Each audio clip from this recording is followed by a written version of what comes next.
But okay. My name is Skeda. Welcome to the Neet Life podcast. If you're stopping by for the first time, we do this every day, almost every other day.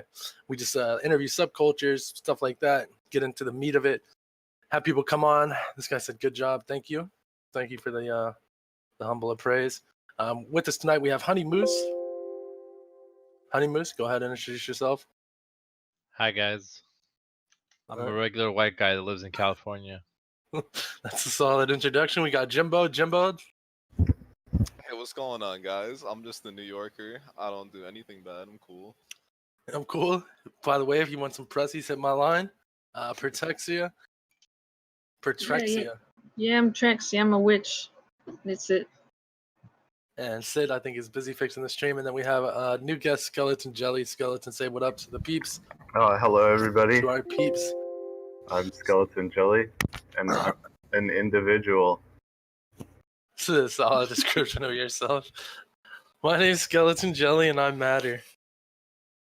Yep. So tonight I guess we have so in an hour or two we're gonna have somebody that's involved with the otherkin culture come on. And if you guys aren't familiar with that, I think it basically believes, or what it entails is that they believe they are they're like an animal trapped in a human's body, I would guess. That's what I can gather from it. No way, really? Yeah. Wow. Pretty much. That's fucking insane. Yeah. Okay. So we're gonna have somebody that believes that come on later, talk about their culture, their Discord and shit. They were pretty cool when I went in there, so hopefully it'll be a solid interview. And then before that, we're gonna get into gangstalking a little bit. We've had an influx of people joining the Discord that. What the fuck? Oh, excuse me. Now my mic's working. I don't know what the fuck's going on. That was weird. That can you guys record? Yeah, of course, Kayla. We've had it. I cannot get the fucking Discord names to show. I keep adding a browser source with the Discord overlay. It's not working. I don't know what's up. Oh, and I just dragged Grief in. Grief, welcome to the podcast. Hey man, what's going on?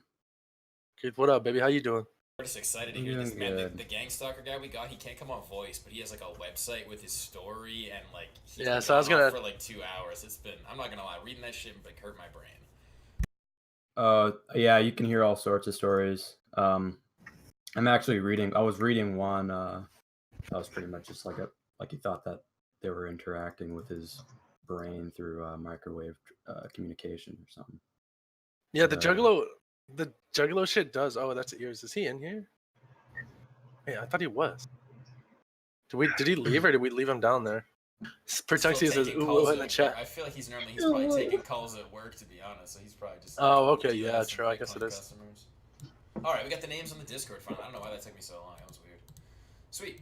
Okay. Well, let's get. So we gotta get. I said because we got Jimbo in here and everybody else. I said we just start off with the guy's website. Let me change the title to "Gang Stalking Stories with whatever like." I'm gonna smoke real quick, so you can read it. His name in here is AEB, but it's like Russian letters, right? Could you acrylic. Could you What link is his name? Oob? Yeah, just link the website. Real quick. His alias is IR Dev. Okay, yeah. So we can say that, and he was cool with us reading his shit, or I guess it's public information at this point. What's the publicity? I was just basically telling him, I was like, oh, we want you on the podcast to use your voice. So I don't like when people type crazy stuff. I want you to come on here and tell me with your voice, reasonably, like, this is what I believe and why. So, like, cause he can't come on voice because he's got no mic. But supposedly that's, like, his life story. He's trying to get publicity. He's super scared. And, like, yeah, I mean, I don't know, bro. It seems wild. I mean, so Jimbo talked to him the most. So Jimbo, so what was his basic, like, gist? Because you were pretty active in the chat with him. Okay, so pretty much from what I gathered, he's on the run for an indictment right now on a botnet charge called Satori, and it's actually been in the news. Like, one of the guys, I don't know if it was Vamp or Drake, just plead out to it. Actually, they got found guilty. Like, recently. You think he told on people or just pleaded out? I don't know. In the report, it says there was 2 other individuals that they know for a fact. So, like, maybe he name dropped. But, like, I don't know. He identifies himself on his website, which is weird to me. Yeah, because, like, I mean, this guy's, like, genuinely scared, right? Like, this guy's scared that it's, like, more than what he thinks it is. Yeah, he's trying to get, like, a foreign residency right now. He's been, like, country hopping. Oh, no. I guess, so could someone give a quick description of what gangstalking is for people listening that might not know? Like, the gist of it? Greeth or Jimbo, somebody? I suppose I could. Gangstalking gangstalking is a phenomenon, and certain targeted individuals are become the center of a sort of conspiratorial affair where it usually operates, I think, online these days, but Okay, yeah. I mean, it's there. It's so vague Yeah, because there are some people who believe that they're targeted and that are actually targeted. There are people who are not targeted and are crazy, but they actually think that they're targeted because they're just like schizophrenic. schizophrenic. Yeah, I was about to say. So the problem is like deciding at what point is it going to be, or like, can we actually discern if you're targeted or not? You know, Yeah, like, when are you delusional or not? Yeah, because I Yeah. watched a video that was posted on the X 4chan page, whatever you call it, the board, and it was just this dude like going to his car and he's videotaping these people like watching a dog, and like one of them gave like they moved their hand in a weird way, and he's like, "Yep, that's a signal to someone down the street." Now you see this guy on the bike, and it's like, yeah, I've been around people that are cracked out, like, and that's the The exact weird thing shit is that. about this Russian letter guy is that he specifically in the DMs told me, he's like, this community's full of crazies. It's full of schizos and mentally ill people. I normally find that I don't like. He basically was telling me that, hey man, I'm the real deal. These guys are all crazy. If they mention satellites, that means he's a liar. He's like, it's all mobile devices. So if anyone talks satellites, kick them. These guys are not real. So this dude, But- like, unironically is deluded enough to think that he's the only real one in the community of this like widespread community. So it's this weird balance of like he might be well, right.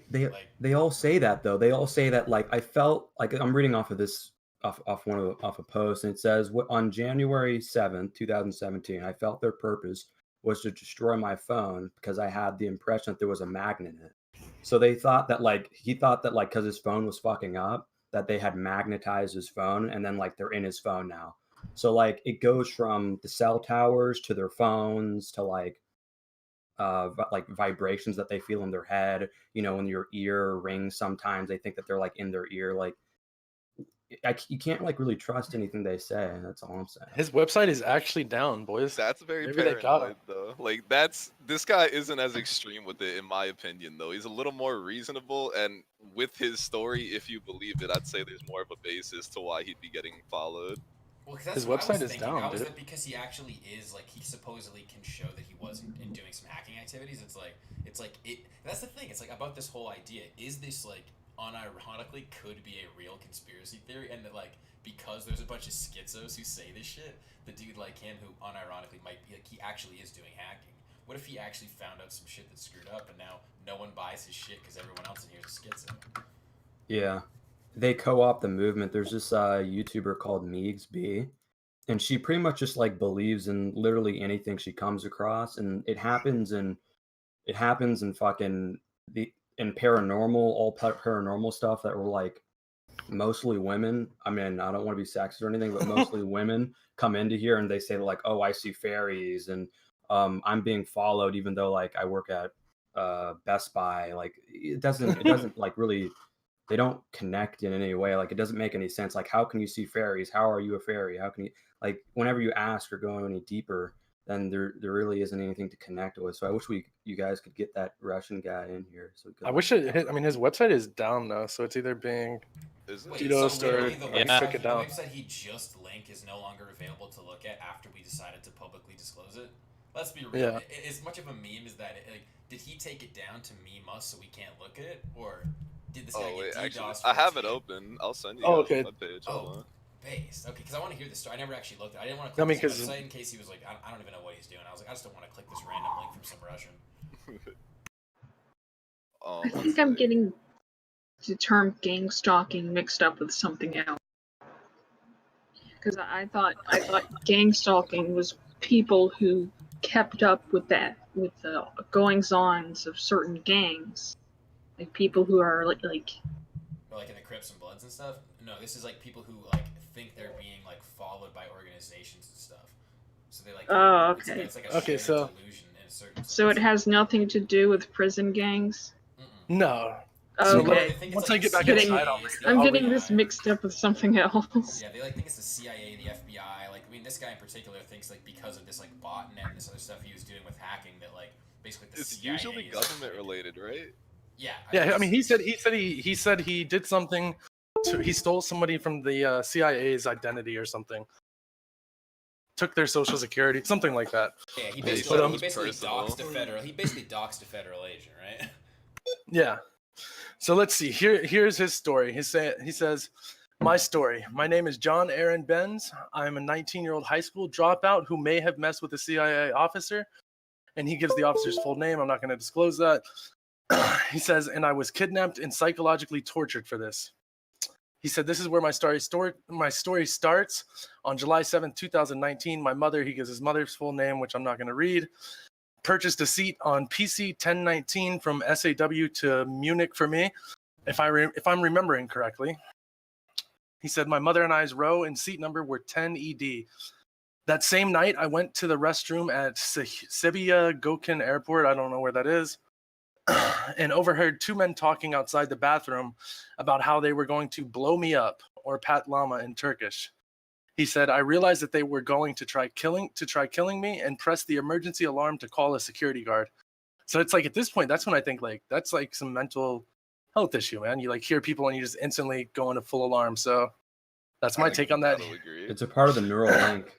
If I could just interject something, I've noticed that there is quite an overlap between people who believe they're being gang stalked and schizophrenia.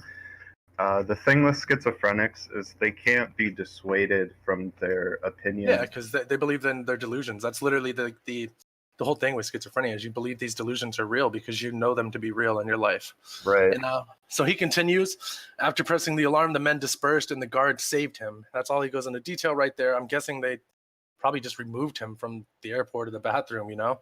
And he said, once I entered the transit area of the airport, I started getting harassed with microwave weapons.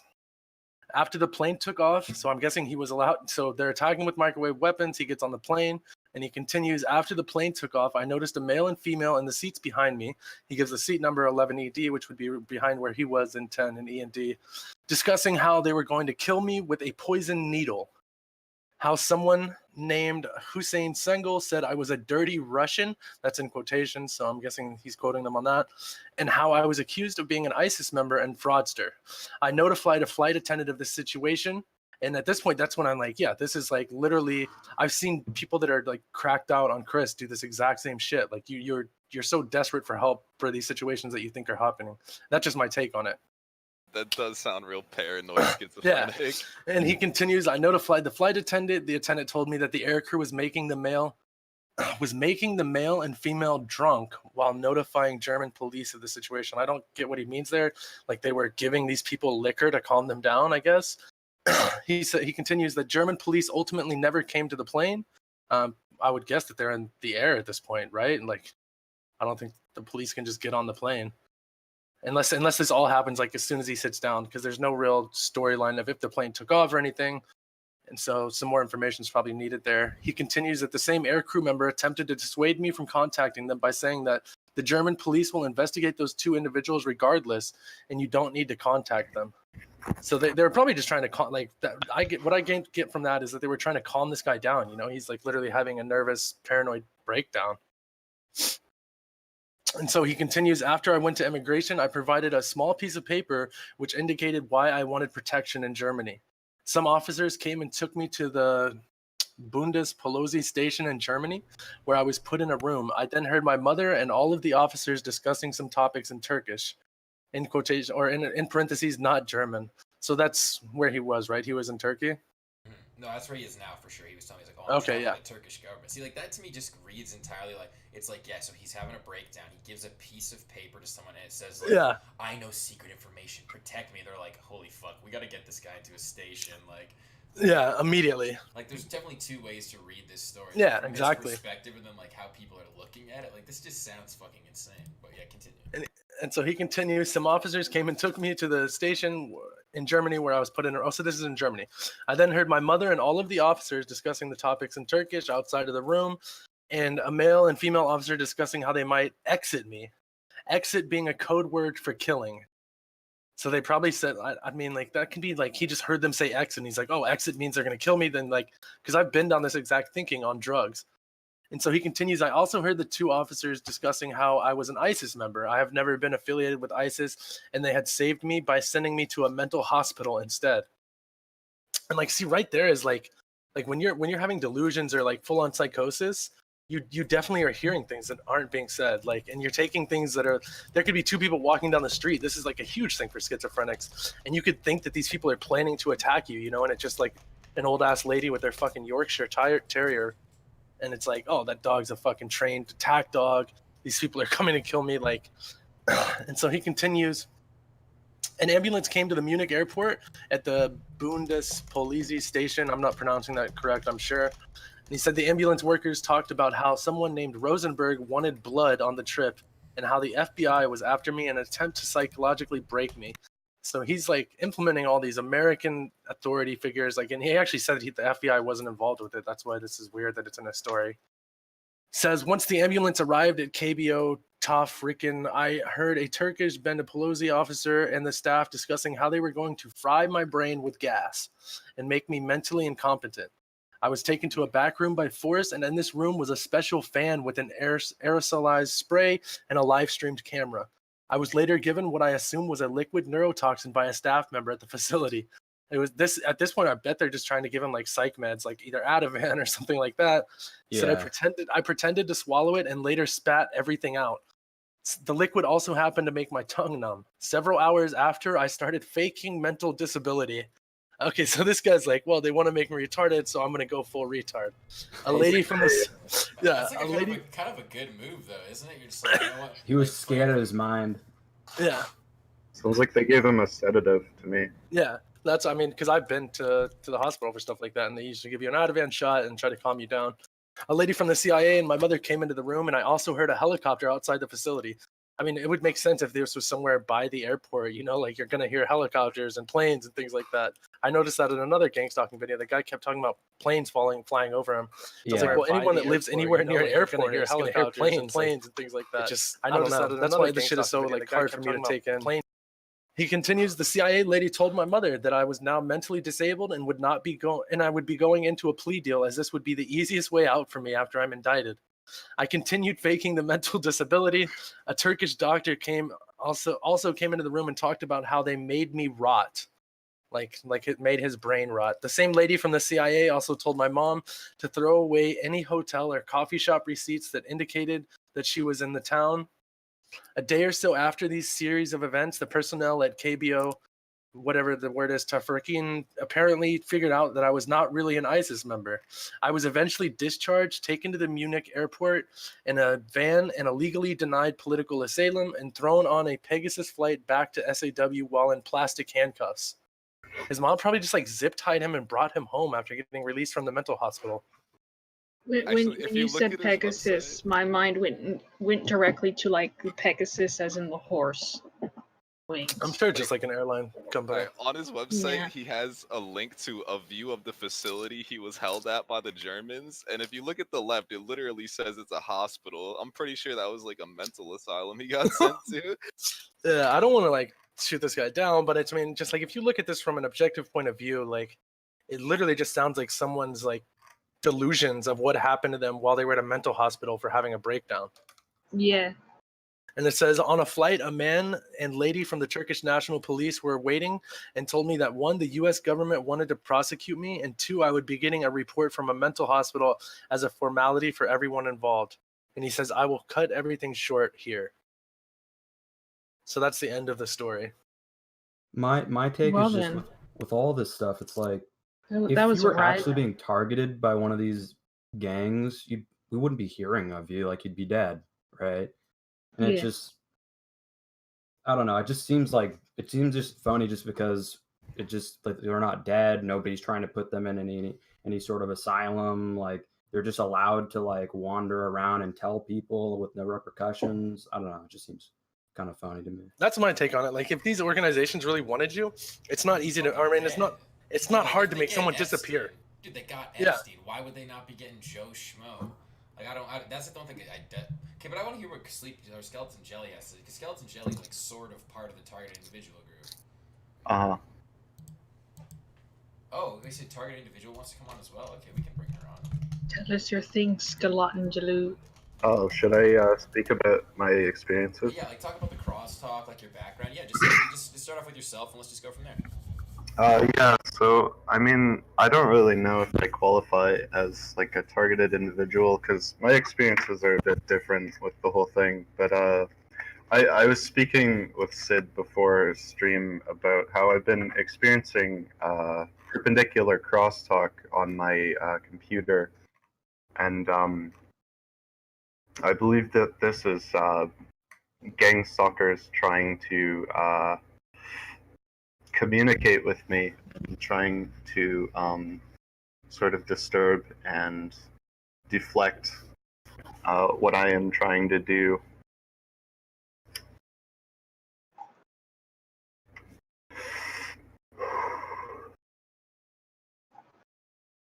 I don't really know where to start with talking about this, but if you want to ask some questions, I'd be willing to answer them. So why When do you you think you're a walk- target? go ahead. Oh yeah, no, you go ahead, Greeth. Yeah. I was gonna say, when you walk down the street Hmm. and say you're like going to like like say you're going to McDonald's or Safeway, do you ever like notice anybody trailing you in their car? I've had a few odd experiences with the like trucks and stuff, but I think I was just stoned when that happened. Because my brother was a schizophrenic, or I thought he was a schizophrenic, but it actually did turn out that there was some sort of beef going on, Really? and I was actually being trailed by people as I was like fucking getting a sandwich from Subway or like going to fucking Safeway to get some food or whatever. Whenever I got out of my house, I was being trailed. So like if that's the type of stuff, like there's actually like a gang following you, could you elaborate like just like in a very specific situation, or like maybe you live near a lot of heroin addicts and they're like keeping track of you, like what's going on? Well, I don't know much about that, but my experiences are mostly confined to the computer. Oh, okay. So So you get stalked online? Can we just go over what do you mean by crosstalk and how does that reveal itself? Like, how are you hearing the voices from your computer? Like, let's just maybe start with that. Like, well, it's as if I'm in a call. It usually happens at night. I don't really know who's doing it, but I'll start to hear like voices as if like I'm in a call when I'm not. And there's one that's been trying to communicate with me for a while, and I'm not really sure what the nature of this really is at the moment. I guess I want to say this like in the most least offensively way possible. Have you ever considered that it is just a mental illness? Like, how old are you? You're probably like right at the age where schizophrenia can start setting in. Yeah, I'm 23 currently, and Yeah, literally like poster child for it then. yeah, I'm not too sure. I have been involved in psychiatric help, and I mean, I can discuss my diagnoses if you'd like. Yeah, like going to that a little bit. I mean, I guess how would you place to discern start. from something? Yeah, that'd be a good place to start to kind of know what like what have you been diagnosed with, and then how do you kind of like bring that into your worldview? I've been diagnosed with schizotypal personality disorder, which is kind of it has similarities with schizophrenia, but it's more so a personality disorder, and I'm not as much at risk to Yeah. develop. Well, I mean, a good thing to note on that is people with a schizotypical disorder actually, and a lot of times end up moving on and being diagnosed as schizophrenic. I wasn't aware of that. Yeah, it's a lot of people are actually a lot of people are misdiagnosed at first as schizotypical, and then delusions get worse, and they end up being diagnosed as full schizophrenic. That's what's like your extremely background with schizo stuff? Sketa, just for the audience. My background. I mean, I've had like full blown psychosis. At points they thought I was schizophrenic. I have schizophrenia and mental disabilities are extremely common on my mother's side of the family. So yeah, and just a lot of research in psychology and things like that. Disorders. My girlfriend's a 4-year psych major. You know what you're talking Yeah. about. Yeah, I just wanted to Yeah. give credence. Yeah, I'm not just bullshitting. And if like anyone wanted to ask questions in the chat and shit like that, no, it's not bullshit. And a lot of it was because at some point, like, I thought there was shit wrong with me, you know? So I was researching all this shit. I was trying to get answers, basically. Because I wasn't looking at it as, like, I'm fucking being gang stalked and all this shit has actually happened. I was like, fuck, I'm going insane. I So you see. never bought into an illusion or anything, right? I mean, there was definitely times like, and see, my story is a little different because I mix, like, I know that a lot of my shit was drug induced. Like, I was doing mass amounts of stimulants and staying up for fucking days. And so it's like, yes, I was buying into the delusions, but then when I would sober up, I'd be like, how the fuck was I actually believing that? Like, I definitely, like, I would be Like, at the what gas helped station. you? What helped me with what? Like getting off Like, drugs? No, like with the delusions. Like, how do you think these people could be helped? Can they be helped? That's the thing. Like when you're fully delusional, there is no like talking anyone down. It's just like because I was so convinced of these things. Like even like I'd be around my girlfriend who's like sober, you know, and she'd be like, "What the fuck is wrong?" Like she would try to like talk to me calmly, like prove to me like there was no way. She would show me all this logical and rational proof that these things weren't actually happening, and I was so stuck in my own mind, like just to go into like minor details, like I would call my parents who are thousands of miles away at this point and like beg them to help me not be killed by these people who I thought were going to kill me and shit like that. Like Exactly. Yeah. like I you knew want help. people who are like that. Yeah, you It's want always help in like those they're trying to situations. kill you. They're scheming Yeah. on you. Yeah. And oh, you stole this from me. I didn't steal it from you. Like, and it's like Yeah. I lived near a lot of heroin addicts right Yeah. across my street. It's always the same thing. Just And yesterday, I was walking down the street. I got some McDonald's coming home, and there was a guy who was driving, who stole a car, and out of this guy's driveway, they're like yelling at each other and like, "That's my car," even though like it's probably not his fucking car. He probably stole it. It's like, You know, yeah, off you someone don't else. actually. It's like you don't Yeah. even have a house, but let alone a car. Yeah, But exactly. it's like, and it's like the thing with the delusions is your mind will always find a way to make these things make sense. So like for me, it was like I think of shit I did like years and years ago, like, oh, I robbed this person, so that could possibly be them, and this is all like your mind finds a way to make you guilty of these things Yeah. that would explain why they're happening to you, you know, like, and that's how delusions worked, is it's all this interlinked shit, and then like little things start happening. Like I'd be at the gas station and see somebody like with a tractor, and I'd be like, oh, they have that tractor because this group of people is going to kill me and bury me and use the tractor to move the dirt. And it's like shit that really, like, if you look at it, like, yeah, I was just high as fuck and I saw a tractor and my mind like found a way to make it fit into this fucked up delusion. Right. Yeah, that's I mentioned before we went live. There's a certain pareidolia exchange with when you go through reality. I think objective reality is something that can only truly exist in passivity, because the moment that we as individuals observe a piece of reality, it's sort of filtered through the ego. Wow. And I don't know, I've been researching a lot about philosophy and existentialism and coming to some really interesting conclusions with that. Oh yeah. I mean, and that's the way, like, everyone wants answers, especially like the shit that you say that you're going through. It's hard to find answers for that because you're going to be met with what I think, you know, which is like, if somebody's telling me this kind of stuff, my instant reaction is like knee-jerk reaction to be like, well, you're probably just going through some mental health issues. And then, so I'm sure that and then that looks like combativeness, because I can remember my girlfriend trying to tell me like, you're literally delusional right now. I'm like, oh, you just want whatever's going to happen to me. And Right. one of the things I would always say is like, what she would try to do to bring me back to reality, she would be like, well, what do you think is going to happen? And I'd be like, well, I can't tell you, but something bad. And she's like, that would drive her crazy, because I would always just be like, oh, it's something bad. That's all I know, is that it's something terrible. Mm-hmm. Yeah, I've definitely gone through those episodes myself. Yeah. Which I'm sure that's what led to, like, so when were you pretty truthful when you went in for your examination? Like, Yeah, I was. Yeah.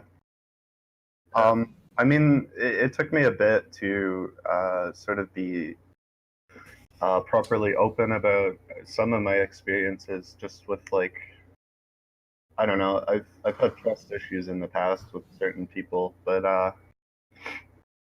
I was mostly open when I've gone through psychiatric and psychological evaluations. it definitely helps. It does. So I just want to read some things from the chat that we missed. Okay, so Oh yeah, this is true. Somebody from the chat said the one guy like literally advised us to wear tinfoil hats. Like unironically said that one of the ways to stop the microwave attacks was to put tinfoil hats on, or wear like tinfoil inside of a hat. Somebody said exit me. Yeah, that's what he described as. He heard somebody say exit, and he linked that to being them trying to kill him. PvP Nitro says, "Is this a schizo podcast?" No, we're just talking about gang stalking, which can. I mean, to me, it looks a lot like extremely similar to people that are going through schizophrenic or delusional episodes. And yeah, so the fuck answered him and he said it's a story of somebody claiming they're being gang stalked and followed by the CIA. Goes on to say, someone says this is cringe. Thank you. What the fuck is what the fuck is going on here? Like I just explained, we're just going over gang stalking stuff. And somebody said this is just a creepy story. Yeah, that's the way I look at it. When I read that, it literally to me reads like someone had a mental breakdown at an airport, which is probably one of the worst places you could have a fucking mental breakdown, because you're just gonna look like you're insane, a terrorist, or somebody smuggling drugs that's failing, because all those things kick in when you're doing shit like that. Oh, it's like the worst place to look suspicious. Everybody's already got their guard up. It's like, and he's like, everyone's staring at me. It's like, because everyone's staring at everybody at the airport. Like, this motherfucker. And then you're going insane, you know? Like, and then on top of that, like, not only that, like, now you're going insane. You're pressing alarms in the airport. Like, yes, of course. You think you're telling the fucking flight attendant that people behind you are gonna stab you with a poison needle? It's like, imagine, just put yourself in that fucking flight attendant's position, you know? I'd be like, all right, we need to get this guy fucking off the plane immediately. Or if you're in the air, like, no wonder they told him, yes, we're going to look into it and all this shit, because you want this person to calm down. Like, exactly. Because it's like, a massive. They reinforced his delusion by trying to make sure he didn't cause a scene, basically. Yeah. Like, okay, shit. Like, if we tell him, oh, we're looking into it, yeah, buddy, you're on the right track, he'll chill. But then, because he accepts that, when he gets off the plane, he's like, they're trying to kill me. My mom's going to exit me. It's like, and shit like that. Yeah. And that's like, it's like a confirmation of the. So I got a question for Skeleton Jelly though, because it's like you're saying you're getting crosstalk on your computer. What are they saying that you would like consider? Like, why do you consider this to be not like an auditory hallucination, but like potential crosstalk? Are they talking about things related to you? Is it like what are the things they're saying that would make you think they're real rather than be like, oh no, this is an auditory hallucination? Well, for me, I don't really experience auditory hallucinations like outside or on my day-to-day basis. That's what I mean, you know, there's sort of a solipsistic element to it that like you can only really trust what you see or perceive as reality. But no, I don't believe that they're auditory hallucinations in my case, because I don't really experience any of that outside of this.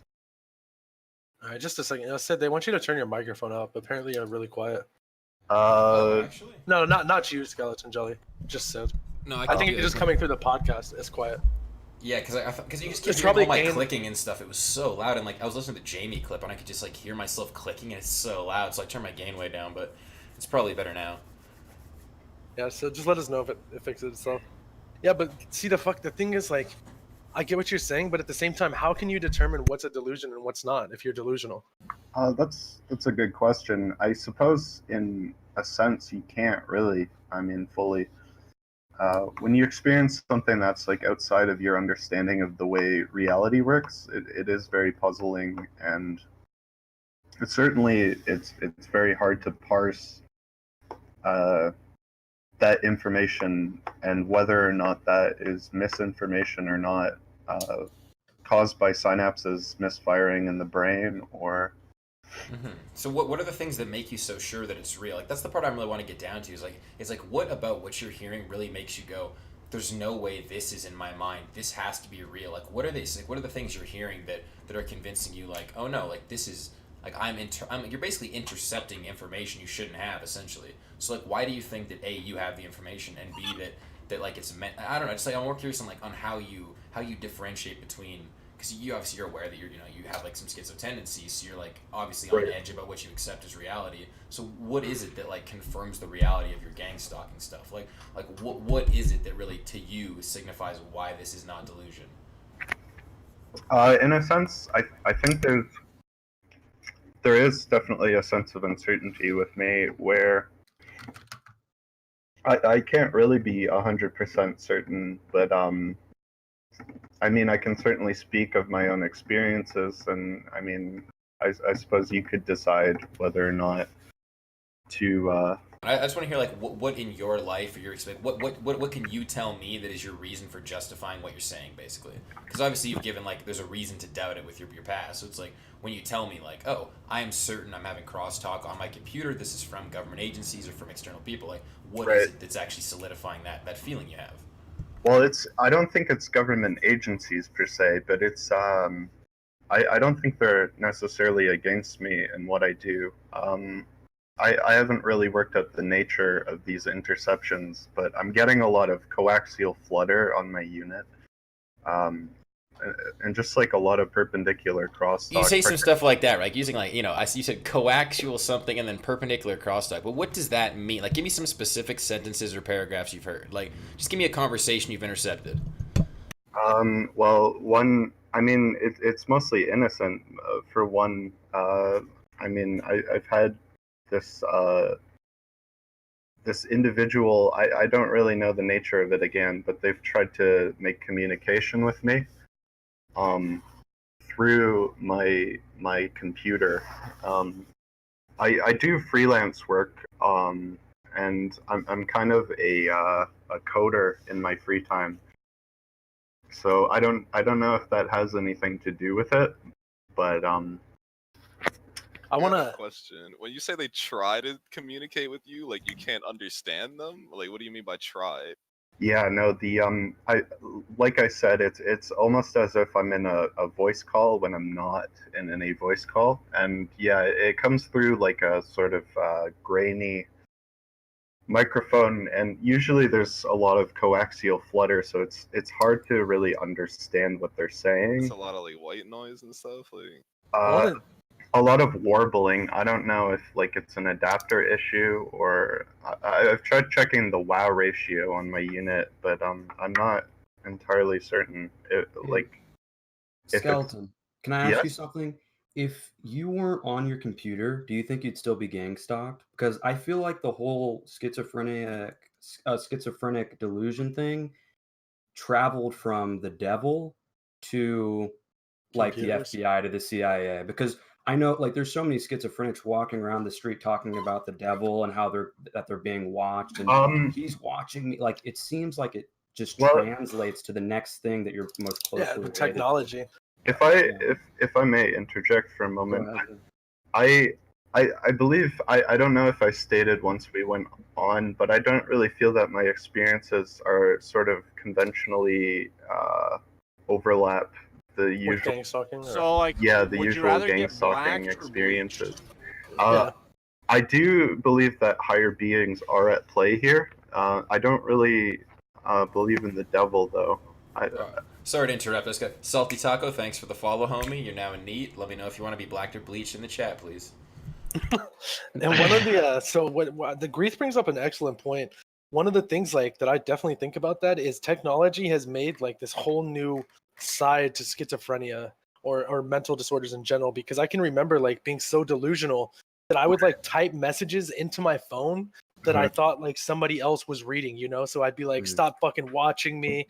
And then like, and you said you understand coding, but I didn't at the time, and I'd open up like the page source on web pages to real Twitter or to make sure that I was looking at the real Facebook, and because I like actually had delusions to the point that I thought like somebody was in control of my Facebook page and they could make me see certain things at that moment that would steer me towards an end of thought, like, oh, well, this person, I was just talking about this and now I see this on Facebook, when in reality it was probably just the way shit was happening, and that's how your brain interprets it. You find a purpose for everything when you're delusional. Right, and as I stated before, that's sort of the pareidolia of existence, is that we as humans tend to look for patterns in the chaos, and reality is largely dictated by what we surround ourselves with. So people who are researching these things, it's kind of similar to hypochondria. I know that you said that you're familiar with psychiatric. Yeah. It's definitely very similar to hypochondria, but it's bigger than that. In that, like, I think I don't know if I've already talked about it, but like I don't know if you're familiar with Plato's theory of forms at all, but it's basically that objective reality can only exist in the absence of humans, and the minute that we observe that reality, it becomes parsed through perception. Through our perception, right? Yeah. There's like a focal point that the individual has, and every individual's reality is sort of It's different. I mean, because my reality differs from yours. Yeah. You know, like everyone, we could look at the same thing and gather different things from it. We could watch the same movie and gather different messages from it. We could listen to the same music and garner a different feeling or state of emotion from it. Exactly. Like, I mean, that's what reality is. Reality is just your perception of the world. And so, like, that's when it becomes like, oh, am I schizo, or is this an actual thing that's happening? Mhm. And one thing I wanted to ask, like, so when you're having I don't want to call it a delusion because I don't want to downplay what you said, but when you're going through these things, what about that added factor of panic? Because I know that I would get into these like panic states with coupled with the delusions, and at that point, your brain's firing on all cylinders, fight or flight, and like you have to find a way for this to make sense, and so you can go about either running from it or fighting it. Well, I don't really think that I engage in this sort of panicked reaction. So you never enter like a state of panic? Not really, no. That's crazy. I'm not really afraid of anything. That's actually crazy because a lot of, I mean, so maybe that's why you're schizotypical, because that fear is definitely like one of the things that drives delusions to the point that they become like, that's when you get people like attacking random people or hitting fucking buttons at the airport. I did. Someone's gonna stab them with a needle, you know? Yeah, I know what you mean. I did go through a period in my life where I was fearful of developing schizophrenia. My mother is schizophrenic, and I was worried that I genetically inherited her illness for a number of years, and I was questioning whether what I was experiencing was real. But moving back to the whole point of like pareidolia, I think that like those certain phenomenon don't really exist until you sort of start looking for them, and then it's kind of odd because it's like it makes you question the nature of existence, like, you know, the universe being an infinitely expanding plane, but we're not really, as humans, we're not aware of that expansion until we branch out and start to explore those unexplored areas. So it's almost, there's almost like an interesting philosophical question of like, existentially, does this exist in my absence? You know, like the whole if a tree falls in the forest question. It's kind of like that in a sense.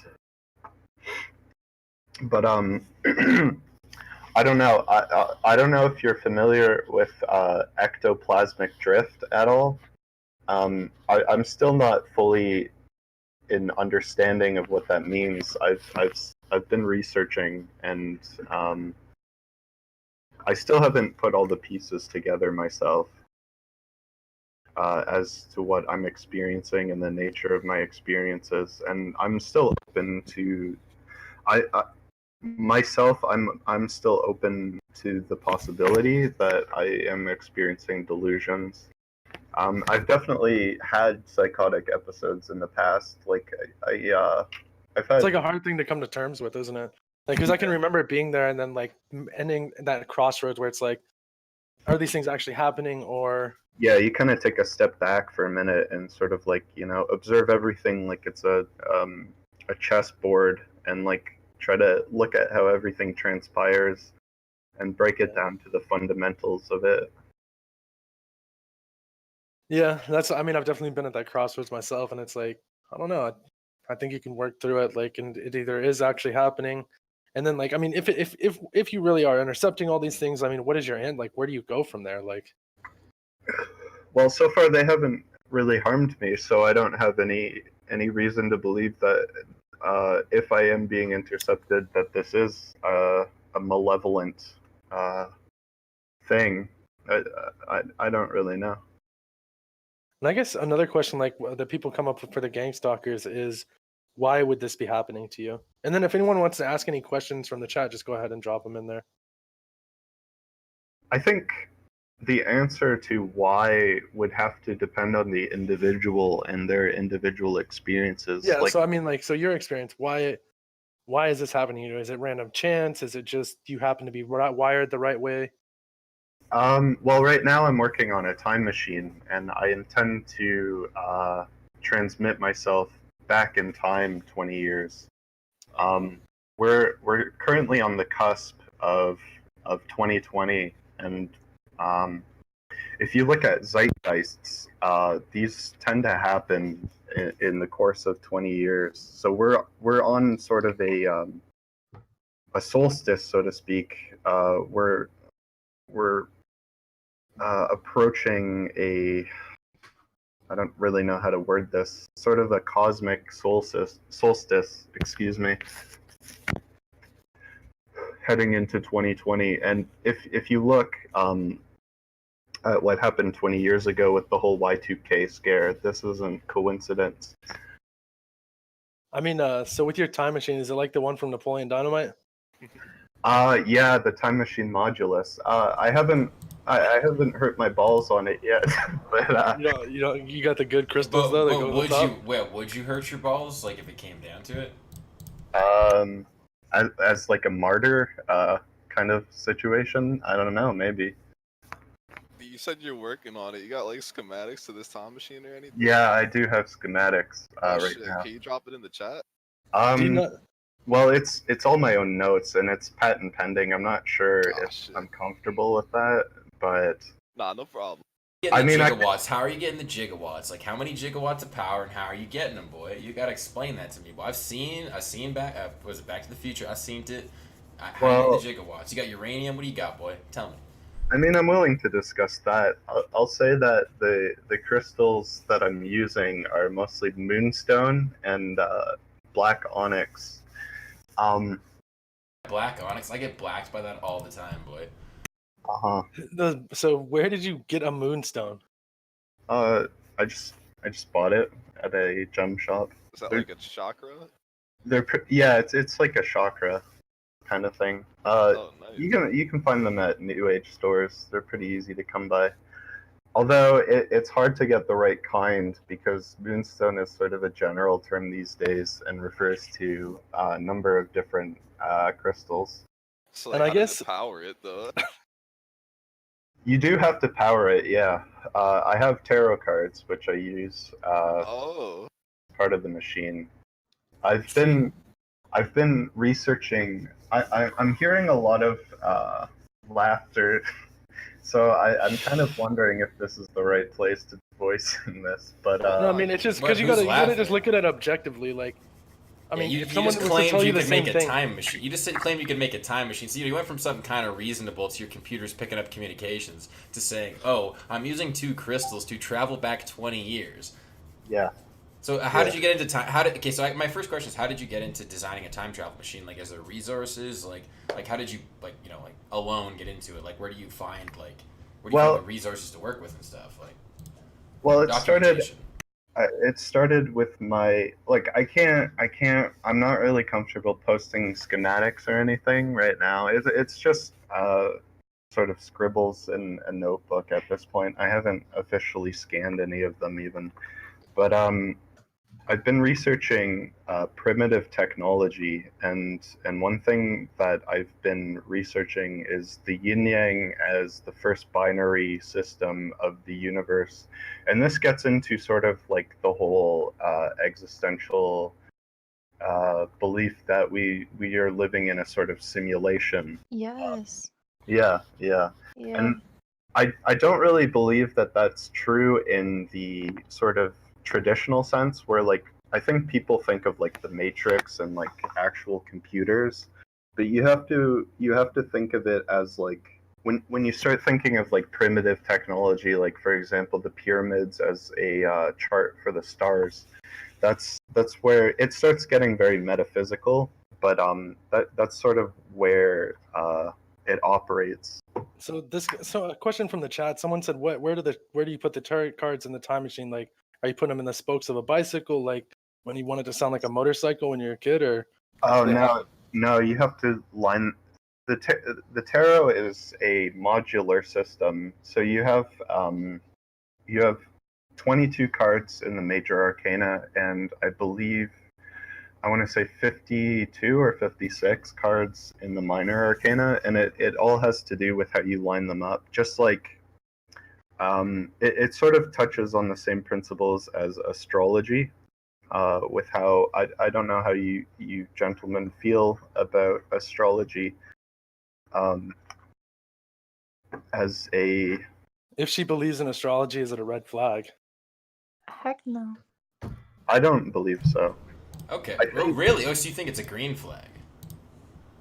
I don't know. Like, I mean, it's a lot of people believe in astrological signs and stuff like that, and it definitely does come into play in some fashion, but like on a more That's where you draw the it's line. more of a cosmic scale. Like there's a principle in Hermetic mysticism that states as above, so below. And what that means is that humans are reflections of God, and Earth is a reflection of heaven, and Earth and heaven reflect each other. And so, what that means is that we as humans form archetypes which correspond to certain demigods or higher beings. Which one are Dude, you? aren't you worried about the fact that, like, because you're telling people you're going to time travel back 20 years, now that, like, this footage is out there, that the CIA is just going to use your facial recognition 20 years ago and just pick you up the second you go back? Not really. Because, I mean, the NSA obviously has access to all Twitch streams, so if they... I mean, essentially, they could just track your IP through Discord, because Discord's obviously got a backdoor to the NSA. I don't really have any reason to worry because time is not linear, is the thing. Oh, okay. What do you mean by that? Well, time Like time is a travel, dimension, basically. in a way, yes. I don't know if you're familiar with the fourth dimension. If you view it as like what's the term? Like time and space being sort of its own dimension. I forget what that's called at the moment, but Yeah. That's basically what I said. Time and space are dimensions. basically, how this operates is I'm tapping into the multiverse, and ectoplasmic drift is a process of which I shift through the fourth dimension, and I can move throughout and enter into certain realities which are parallel to ours. It's So, like, you can't would you move rather too get blacked or quickly. bleached? Usually, when one shifts through the fourth dimension, it's usually stuff like. So I just got to interrupt. MLG Phase Fakey Pro, thanks for becoming a Neet. Thanks for following. Let me know if you want to be blacked or bleached in the chat. Sorry. No problem. It's kind of like I don't know if you guys are familiar with the Mandela Effect. Yeah, very familiar. It's similar to that in that like certain realities have very minute differences to one another. I got a question. Yeah. Now that you brought up the Mandela Effect, I've heard the theory that back in 2012, when everyone thought that the Mayan calendar was ending, Mhm. the world was ending, that maybe the world really did end, and we're now living in some kind of altered state, altered reality. Yeah, What's your take on that? that's a really good question. I did have a period in my life where I thought that I was in this sort of purgatorial state. I went through an experience where basically I thought that I had died and I was just living out sort of this dream as my brain shuts down. Mhm. And like How I long think did that last? That lasted about a few months. I think I was in fever at the time, though, so I can't really trust my perception of that time. Like, it became really hard to differentiate dreams and memories for me at that point. But then I started remembering things that had supposedly happened that were sort of swept under the rug by history, or perhaps that coincide in a different reality. And I guess one thing I wanted to ask, like, have you ever spoke to anyone in person or in real life about these things? Like, how do your parents feel about this stuff? If you're still living at home, or are you on your own? Currently, I'm living on my own. I'm living in my first apartment right now. Okay, Do, that's like, awesome. do you speak to your family about some of your beliefs and stuff, some of the stuff you're seeing, like especially your mother, who obviously has experience with schizophrenia? Like, do you end up talking about these topics with? Like, not at all. Like, do you avoid talking about it?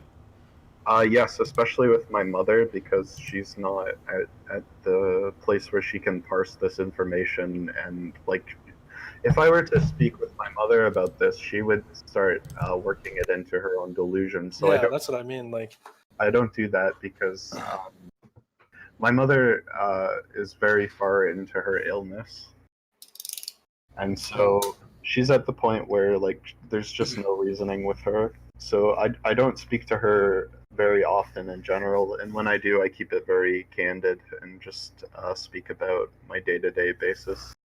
Did you have a good relationship with your parents growing up? No, not at all.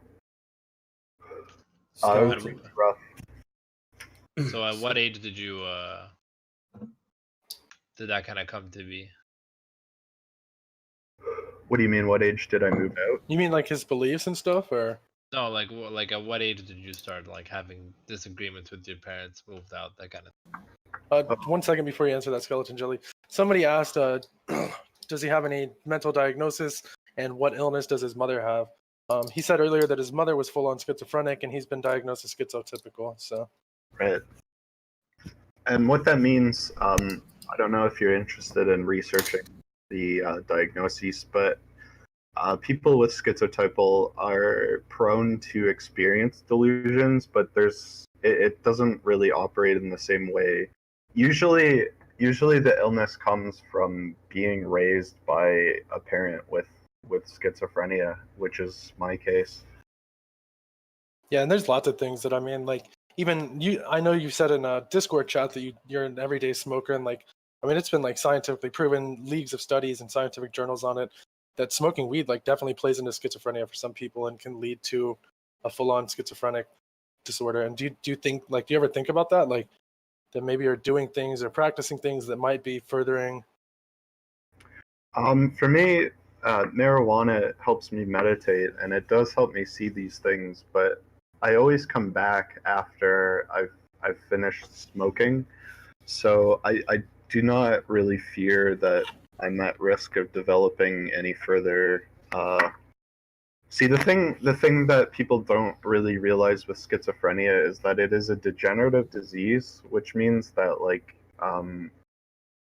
early prevention is key with schizophrenia, and unfortunately my mother did not have early prevention, and so as schizophrenics go untreated, the amount of usable gray matter in their brain actually depletes over the years. So you will see different stages of schizophrenia. There's what they call the prodromal stage, which is where symptoms just first start to arise, and there's, like, catatonic schizophrenia versus I don't really remember all the terms because I'm all self taught in these things, but Skeleton, how do you think your mother? You talk about your mother a lot. A lot of people have very vitriolic relationships with their mother.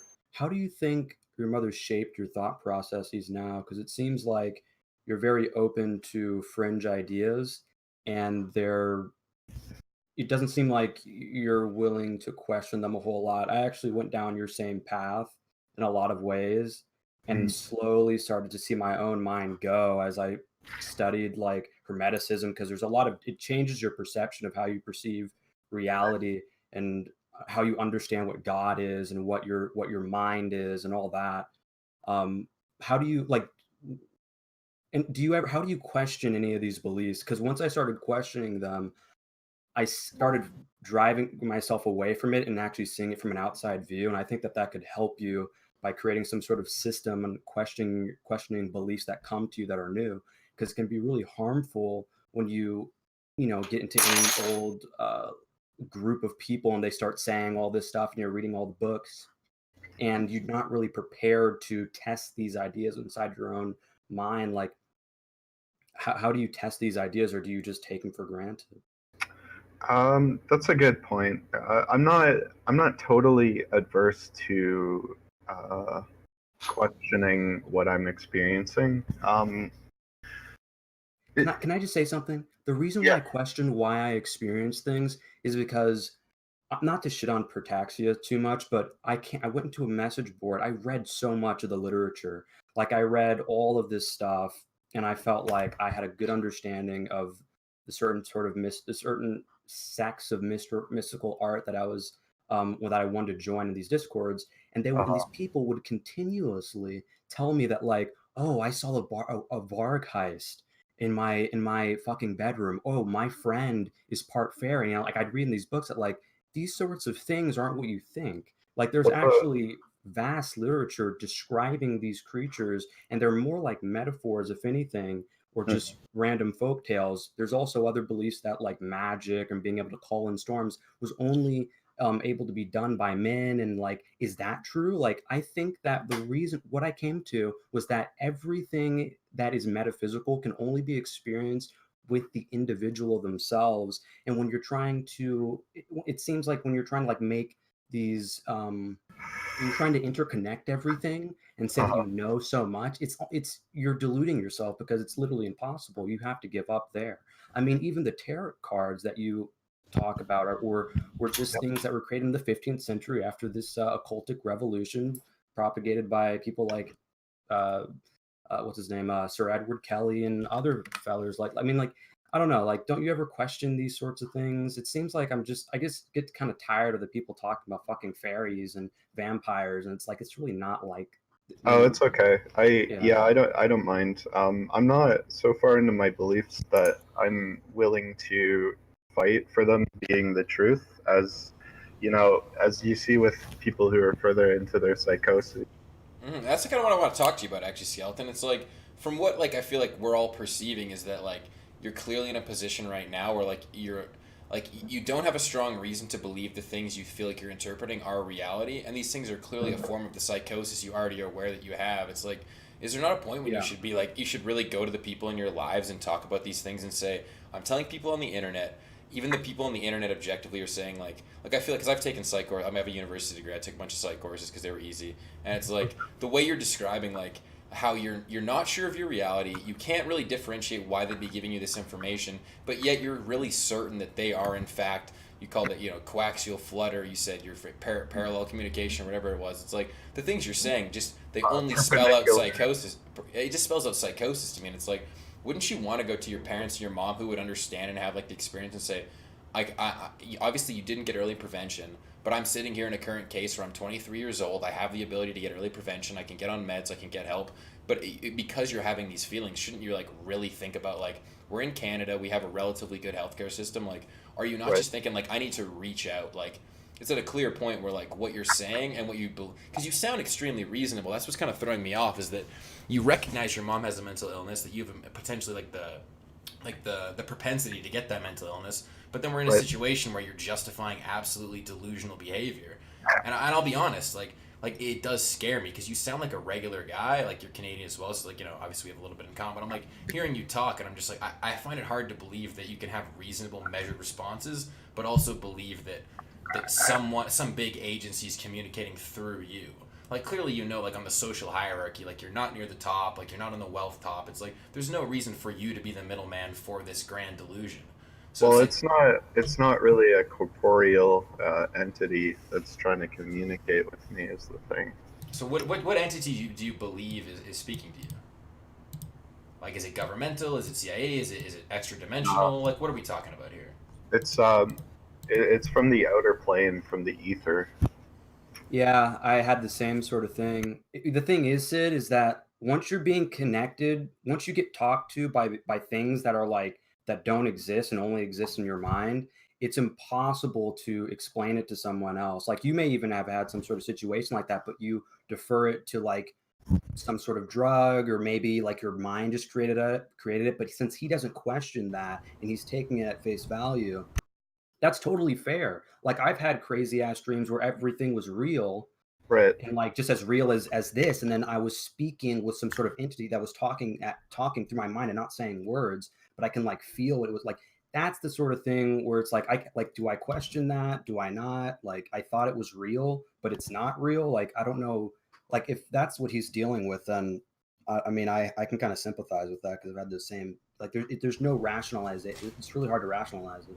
I guess that's kind of my difficulty with it, because I feel like you do rationalize it when you say things like, oh, my mom didn't get early prevention, like she's aware of her psychosis, I am schizotypical. It's like those seem like rational responses to like irrationalities in your life. Like you're very aware that you have a mental illness, that you have a history of it, that marijuana exacerbates it, and you're sort of sitting there like, I have these real concrete facts that justify why this would be psychosis and not something fantastical. Like the idea that something in the ether is speaking to you is obviously not a common practice. Like no one in here believes they're speaking to the ether like currently, like when we're on drugs or we're in psychosis or we're having mental problems potentially. But it's like I feel like the average sane, like stable individual doesn't believe that. So it's like when we kind of live in a world where no one really believes they're speaking to the ether, and you know for a fact that the mental illness is real, the marijuana use is real, the history is real. It's like, wouldn't you just want to yourself say, hey, if I'm doubting the wrong side, wouldn't I rather doubt the side that could err more on the side of psychosis? Because basically, if you go get treatment, you get on meds, and you're still talking to the ether, you know it's real. But if you never get on meds and you keep talking to this individual, these entities, nothing ever changes, right? But if you keep talking to them when you're on meds and in therapy, it's pretty clear you're actually having that communication, right? One of the things that happens though when people get medicated is they look at that as, oh well, these doctors are part of the people that are trying to keep me from talking to these things. It was a good thing that I was hearing these voices. I was this vessel. And so they actually go off their meds and purposefully, like even though their life seems to shape up, like things start going differently, like they're not hearing this shit anymore, but some part of them like buys into this belief that, well, okay, this doctor was just part of this group of people that didn't want me to hear these things. Like it's almost like the joke of mental handcuffs, you know, and then getting off the medicine is almost freeing. So a lot of schizophrenics end up off their meds like within the first year of taking them. Mm-hmm. So Skeleton, how do you like? So you said you don't question your beliefs and these things happening to you. For me, what's helped me. Sometimes I think it's best not to question it, but just stay neutral and not believe it nor disbelieve it. Like, Well, you know what I'm saying?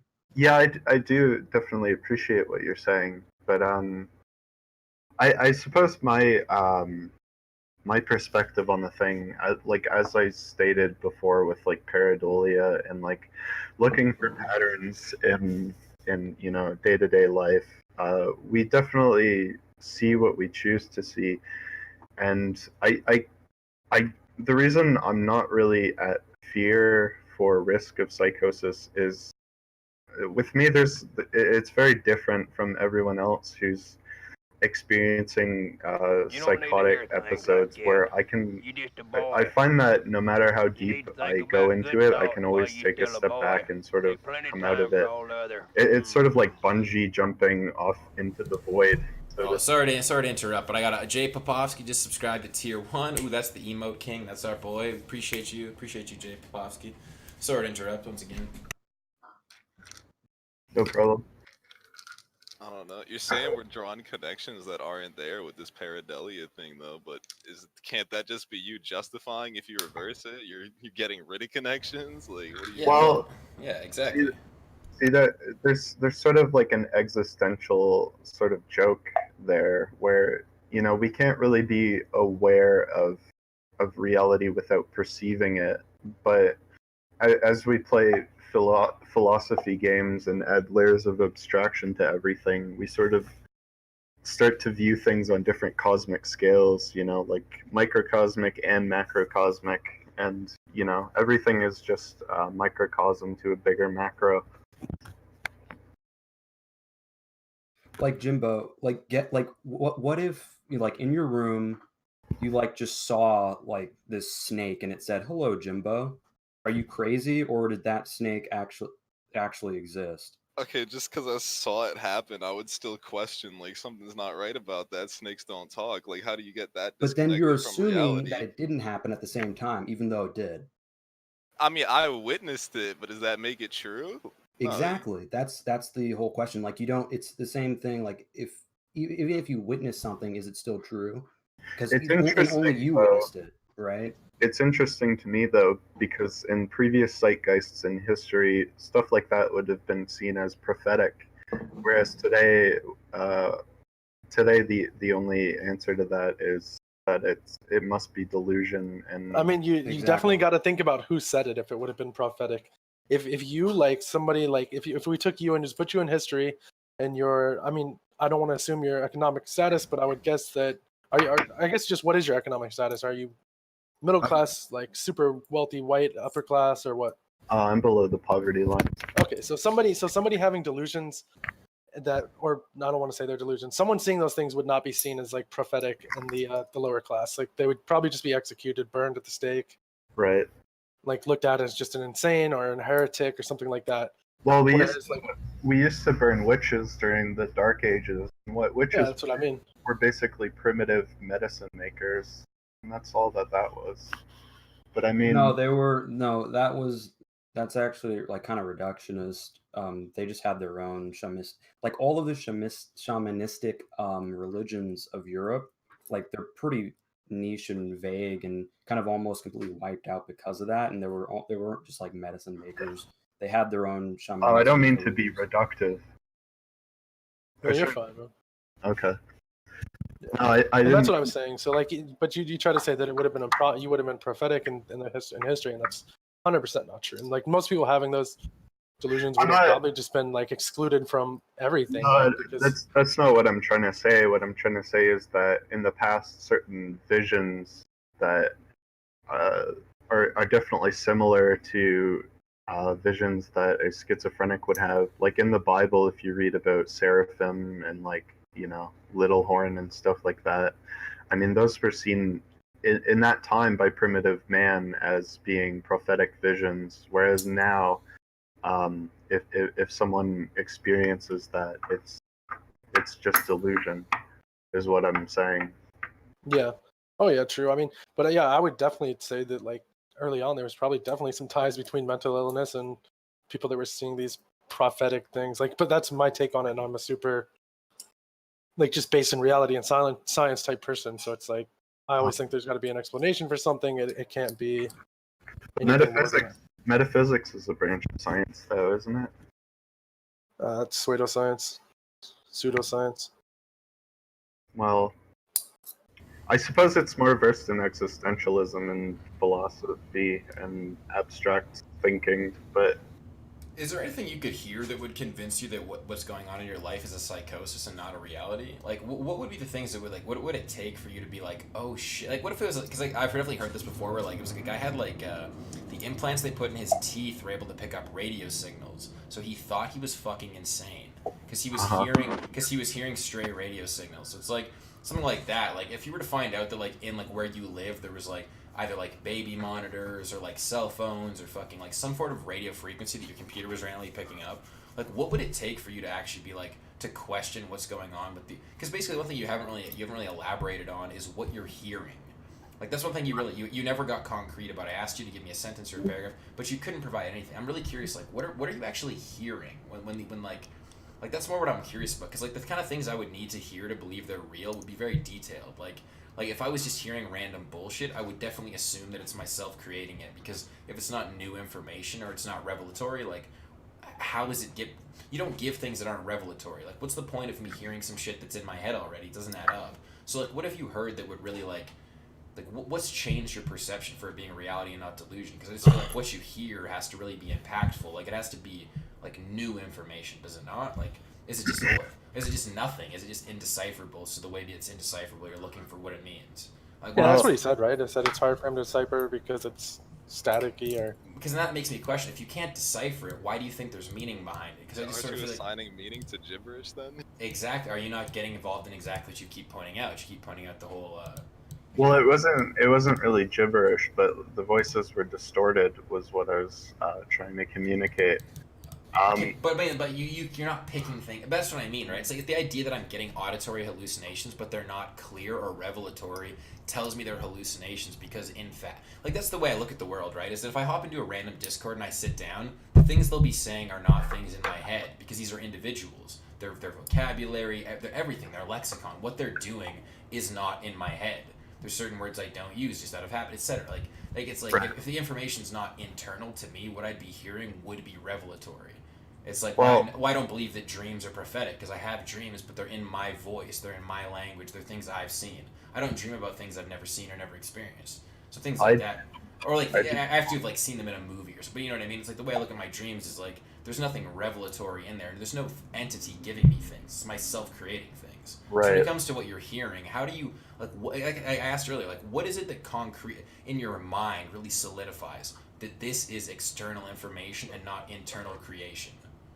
Well, if I could answer your question about like what would it take for me to consider the alternative that these are delusions or hallucinations. I mean, as you stated, like I believe I'm a pretty lucid person. If I were to experience something so far out of the ordinary that really really threw me off and made me question my understanding of reality and how the world works, I think then I would be a bit more concerned about.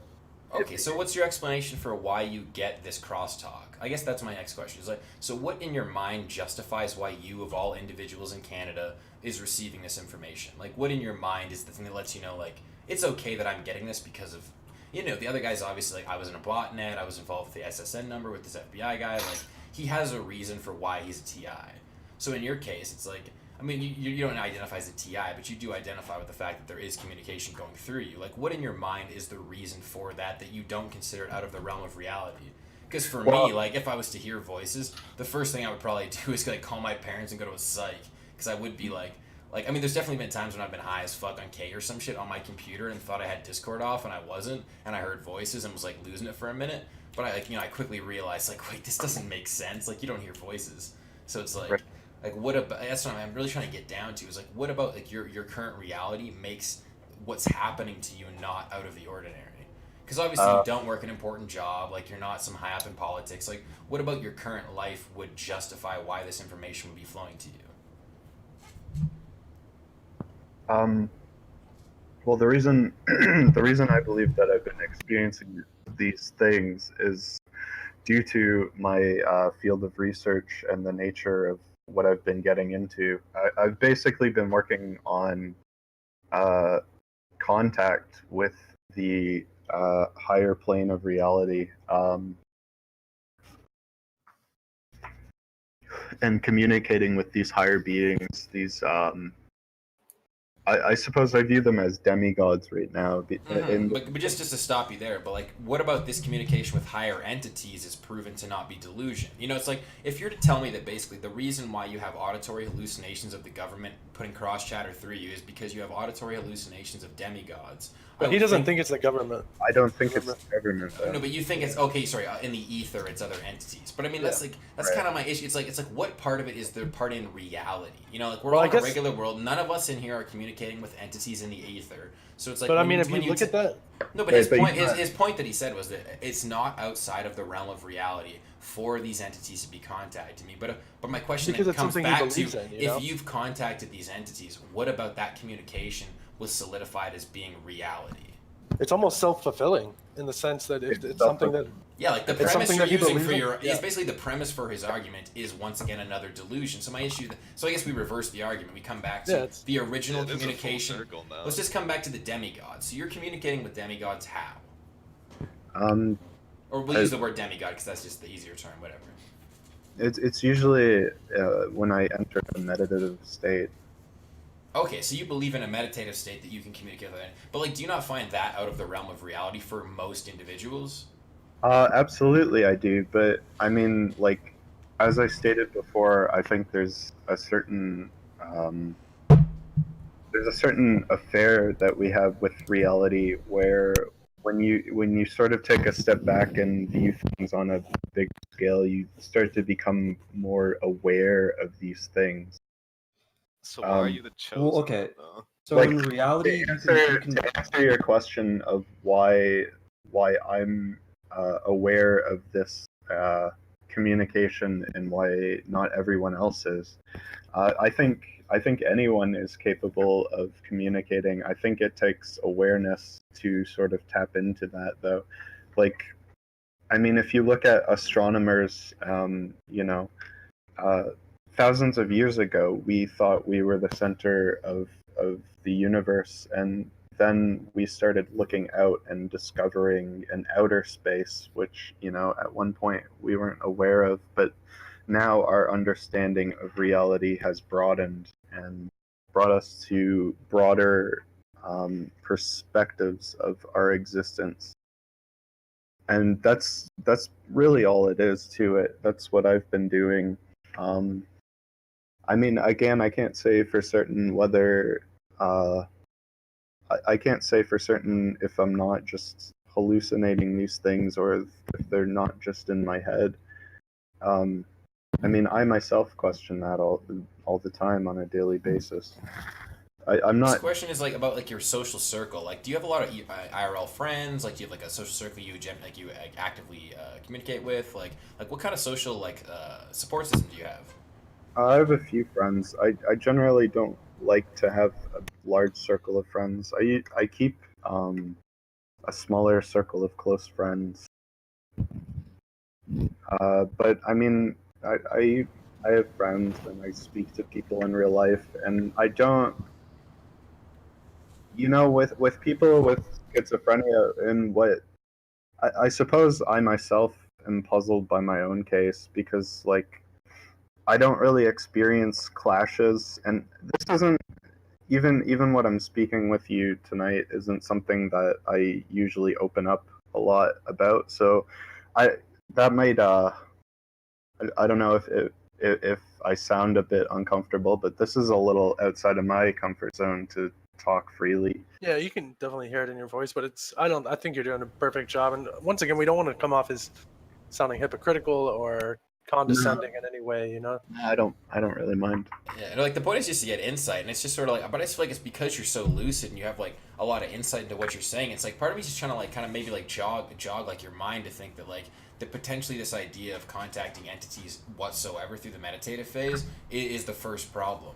Because I feel like you're using that as like the presupposition for why the world is the way it is, and you're able to contact entities. When in reality, that one premise you have in your mind kind of allows for delusion to take place. Because it's really this one thing in your life that you believe is true, but it's completely outside of the realm of reality, though, right? Like I guarantee none of your real life friends can communicate. Oh, someone else subscribed.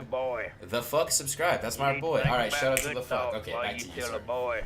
It's almost kind of funny though when you say delusion, though, because I mean, I suppose you would be taking an agnostic perspective on what I'm describing, but I mean, It's more like a process that just has to do with the fact that in reality, no matter what God you believe in, you cannot talk to them.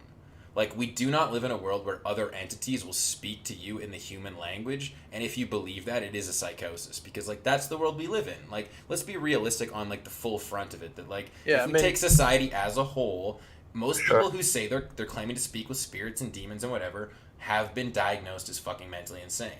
And most people in the real world who act as prophets, whatever, aren't actually claiming to speak with God. Most popular preachers, the Pope, they don't claim to be literally speaking with God or Jesus or whatever. And it's like, and that's a big aspect with this, right? It's like, you're essentially saying that you personally, as an individual in Canada with no special features, is contacting God-like entities through meditation. But you don't question, I know how he's going to counter with this, because he's just going to claim. But let me just break something down. There in the real world, we can actually test like what things are. Like I can decipher what a triangle is by finding pi, like a circle is by finding pi, right? But in your mind, you can literally do whatever you want. And I'm pretty much trying to say is that, like, for me, my journey in mysticism, you have to be agnostic about everything, because my personal experience doesn't trump yours. You could believe that you're being contacted by demigods, but I think that they're angels. I think, like, my guardian could be like a fucking hot Fladian chick, but you've never seen a Fladian, you don't believe they exist because it's never been apparent to you, and it's never been shown to you in your own mind or wherever you are seeing these things when you're meditating.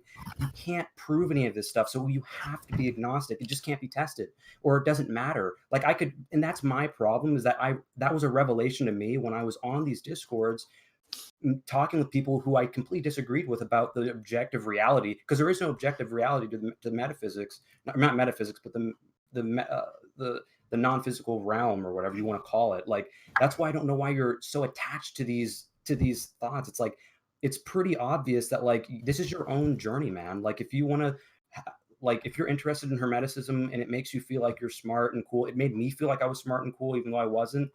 Like, I get that, but you also have to be real with yourself and say, like, these things can never be tested, and I'm not going to just believe that they are demigods because someone told me. I'm just going to interact with these things the way I can, and also be serious with yourself and how, like, even if these are, I don't fuck with these entities because I don't actually think that it's a game or a joke, because a lot of people seem to think it's a game or a joke, and it's not for me. I'm very agnostic, so, like, all I'd say to you is just, like, be agnostic about it and don't fucking lose your mind over this shit, because it's really not that serious. And it feels with you that, like, you're taking it a lot more seriously than you really need to, and it's, like, ingrained into, like, your thought process, and it's just, I don't get it. See, that's my issue as well. Is it's like you seem really, like, you kind of say things like, "Oh, like, I question myself, I do this," but then it kind of comes back to the fact that, like, you're very convinced you're doing these things, and I'm sort of just like, Just be agnostic, man. exactly. Like, it's like you should only take with a grain of salt that potentially you're doing these things, but the idea to take it 100% seriously is foolhardy, and the idea to take it 100% not seriously is foolhardy. Like, you know, you have to take a balanced approach. You can't be full in or full out, but it seems like being full in is only going to make you further develop, like your schizophrenia. Oh, we got a follower. Somebody wanted the notification. Jim Killian. Would you rather get blacks or bleached? Let me know in the chat, baby. Skeleton, I after reading the book of Gotea, like, summoning demons and shit, I had a fucking dream that I was being, like, it was completely vivid. I've never had a dream that was completely vivid. Like, I could feel the ground on my, like, touching the ground and, like, the stones and all that. It was completely real, and I thought that I was talking to entities. But and afterwards, I said, "Oh, wow, that was real." I even prayed to God while I was in it. I was so afraid. The problem is that once I was out of that, it did feel real, and I was shocked for that entire day. But after that, like, dude, you can't ever identify that. Like, when I told that story to someone else, they're like, "Dude, that's bullshit." Like, it doesn't matter. Like, even if you do communicate with these beings, even if you do go on quests with your friends on Discord to fight demons in, like, a realm, in, like, some sort of sigil realm, like, it doesn't matter because it can never be verified. Like, you can never verify any of this. So for me, I feel like I have the cognition to understand that, like, and question myself rationally, so I don't fucking go insane thinking that like I was actually being chased by the devil, or not, or just saying at the very least, like, maybe I was, maybe I wasn't. Can't you at least level with me on that? Yeah, no, I can. I certainly appreciate your concern as well. But I mean, I think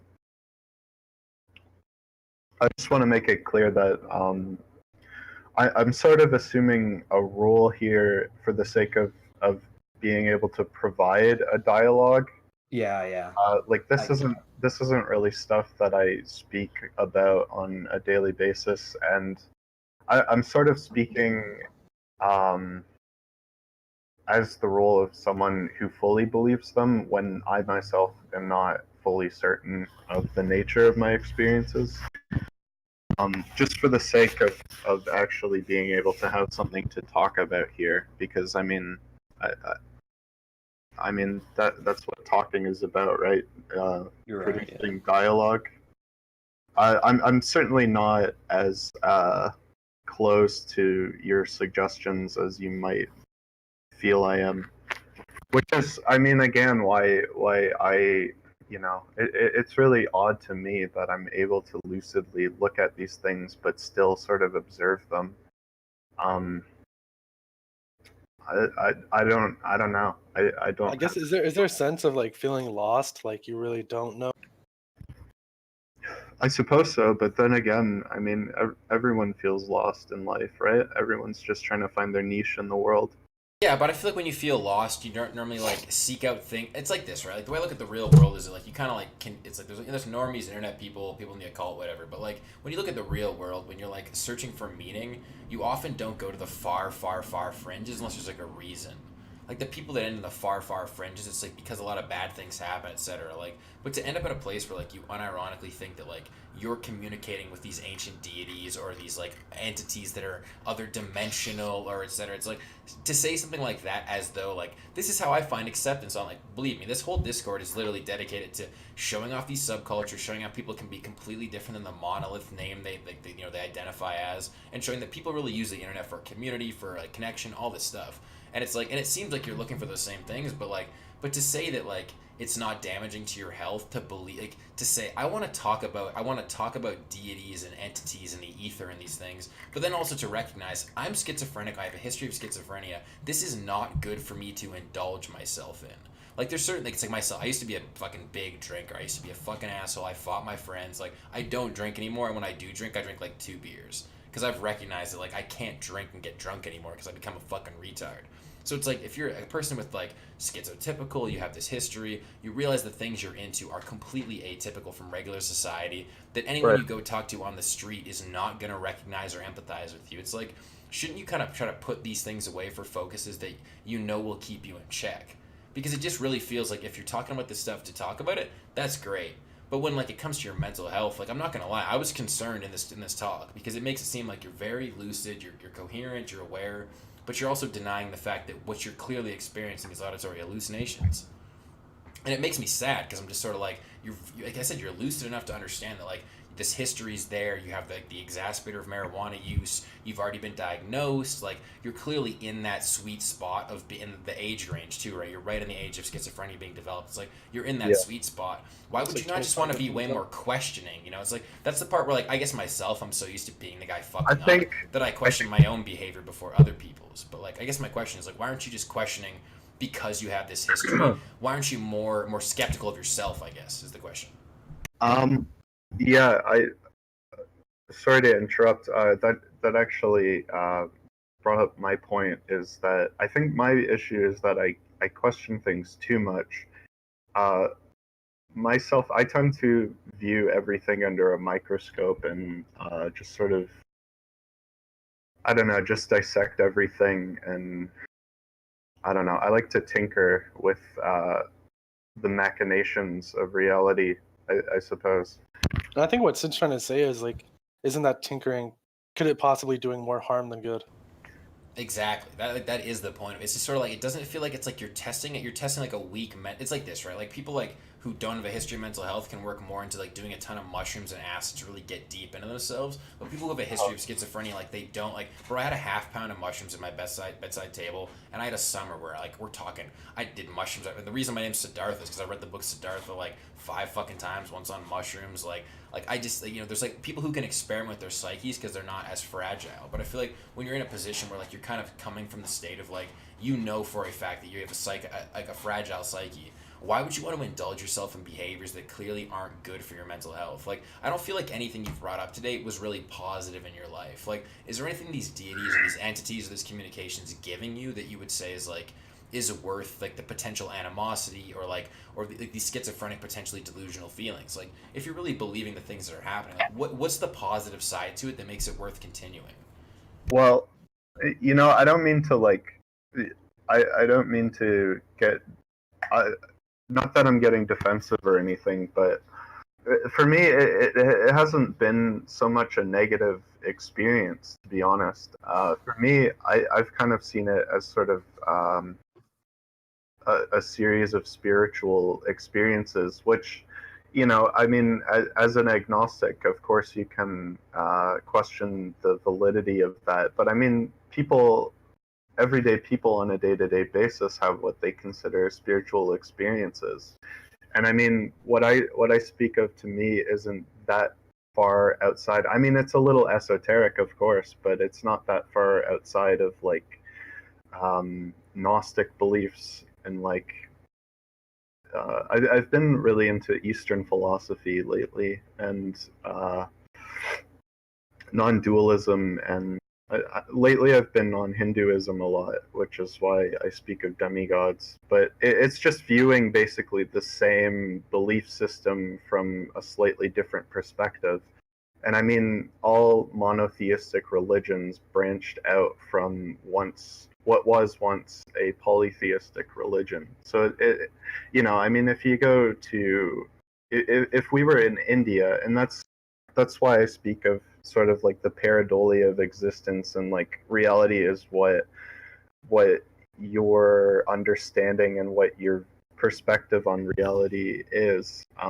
If we were in India, that this wouldn't be too outside the realm of normal to speak of demigods. I mean, I would definitely, it would get weird once I started speaking of these other things, but it's all, I sort of have I guess what they call perennial philosophy, which is where I like to parse different beliefs, and I find a lot of parallels between like Hermetic mysticism and, for example, Plato's theory of forms. To me, those pretty clearly translate to one another. Yeah. Like, I don't know if you're familiar with Plato's theory of forms, but it basically states that, like, it's the same as the whole reflection idea of, like, heaven being a reflection of earth, and that we sort of view sort of a projection of a grander image, or, like, the ideal form of, like, abstract concepts like good and bad. Like, those reside, to me, in ether, which is like, there's sort of a metaphysical joke to be told in it, that hell is reserved solely to those who believe in it, because when you think about it, as heaven is sort of this place in the Bible that sort of embodies hope, and then if you flip the coin, then hell must be something that embodies fear.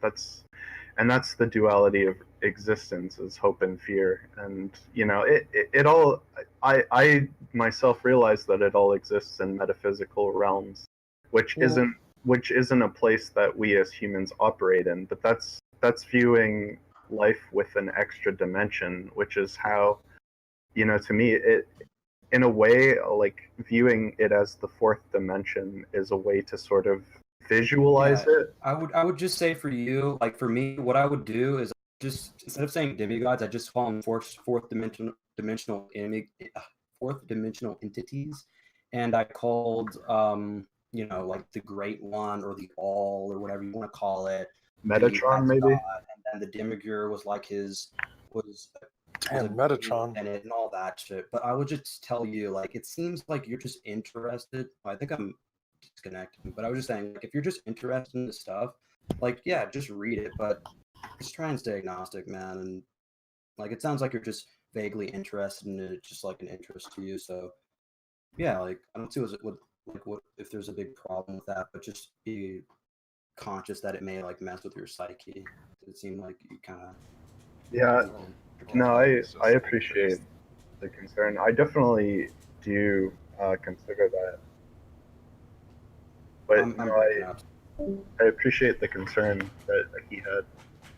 Yeah, but so I guess my question is, like, so when we talk to you, just like, I mean, completely objective, like what about your current situation? Like, are you being, like, objective with yourself, or, like, you really do question all the things happening in your current, like, it just feels like you say to him, like, yes, I'm questioning myself, but at the same time, you're sort of like, you are pretty into what you're saying.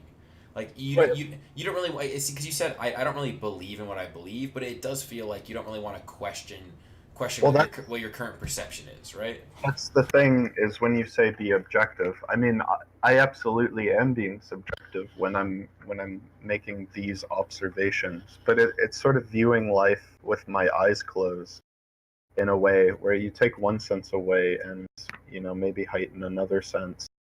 Like, to me, it's no different how certain species have a heightened sense of hearing, or, like, people who are blind even, are deprived of one sense, might have a higher developed sense of hearing in the case of blind people.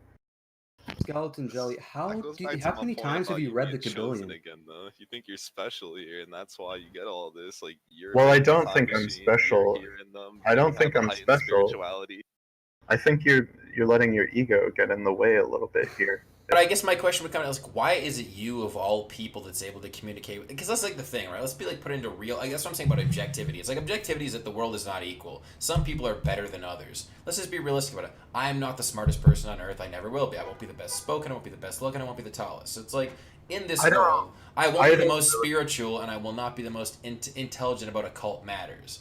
So for Okay. you to say that like I'm communicating with off-world entities, but there are experts, like there are people who are extremely into this shit, who are big, high-speaking members of all these communities, but none of them fucking claim to be speaking to other entities that have their own consciousness. I just feel like that's the big disconnect here, is that like you basically assume you live in a world where off-world entities can communicate with you, whereas no one else lives in this world where there are other entities. And that's kind of my big question, because at one point you said, you're like, if it was so far out of the realm of reality, I would question it. But it is, and that's kind of my issues, because in the reality I live in, it's like people who speak to other people are often delusional, and it can be other things, absolutely. But I just feel like auditory hallucinations are much more common than actual prophetic dreams or prophetic speech. Like, I don't think we all believe that, like, there has been a ton of prophets in the world, that God or other entities spoke through individuals. I don't think a majority of people believe that.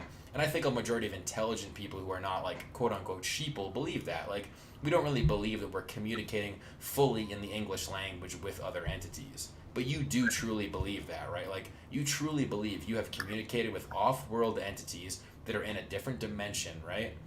Uh-huh. And like, does that? So that, I guess that's my. So what justifies that to you in the current world we live in? Like, let's just say your everyday experiences. You go to school, you go to work, you live your life. What in that life justifies that you, of all individuals, would be the only person speaking to these entities? Because you're obviously not the smartest, you're not the richest, you're not the coolest, you're not the best looking, you're not the most charismatic, you're not the most Satanist, you're not the most Christian. What about you would make you the only individual on Discord that we've spoken to? There's over 100 members in this Discord, none of them have your experience. So what about yourself would like allow you to believe that, like, because we're talking about, universal issues. An off-world entity supposedly could speak in any language. Like, if it was to communicate through you, it could choose anyone on Earth, correct? Right. So I guess that's my question. Is like, how does it come down to you? Because that's like, it seems like very narcissist. I'm the narcissist in the podcast, by the way. I'm the 1/3 narcissist, and it's like, and even myself, I recognize that, like, to believe in like messianic visions or like any of this kind of shit is just so fucking delusional that, like, it's so narcissistic that I can't, even if I did believe it, I could never say it, because the idea that I personally believe that I know and you don't, or that I'm talking to them and you're not, seems crazy, right? Like, so how do you justify like the narcissism of it all, or the self-centerism? Well, that's what I'm trying to say, though, is that I'm not in that state. What I believe is that anybody can experience this. They just have to sort of look in the right places. And I mean, once you start looking in between the lines, you start seeing things like, I don't know, like on a day-to-day basis within corporeal reality, you observe certain phenomena that other cultures engage in, maybe, that you don't. Like, in Europe, maybe one hand gesture would be rude over here and it's polite over there, Okay, so if anybody could do this, how come you're the only one with the experiences? But that's what I'm saying, though. I feel like you're failing to hear what I'm saying, is that I'm not at all. Anyone's capable of I get that, but why can't other people? Anyone is capable of it. So if you were to teach me your methods, would I tonight be able to speak to an off-world entity? And if I was to do the same methods you were to teach me and I did not receive any results that I could confirm, would you feel less inclined to believe what you've seen? If I was to attempt the exact same, like if you were to sit me down on a webcam, you explain exactly what the fuck you do, how you get in your state, what mantra words you use, etc., and you were to show me what you do, and I could get no results. Like, I'm open-minded, I just cannot get it. Would you then question yourself? Could you get other people to repeat your own methods to give you a sense of doubt in what you're hearing? Because I feel like the constant among your story is that you personally are hearing things that you will never be able to prove. Like, is that not the issue here? It's like, if it was coming through my phone, my computer, whatever, I can record it. But if I'm the one hearing this shit, then I know for a fact that no one on Earth will ever hear it. So does the cops are coming. No, that's my ride. My ride's here. Because obviously I'm talking about the book. They know, dude. They know I'm talking about the off-world entities. I'm Shut out. it down. Shut it down. Shut the podcast down. Shut it down. Turn off the lights. Oh dear. Shh. You hear that? Are we having a moment of silence? Oh no, Skeleton. I would just say no.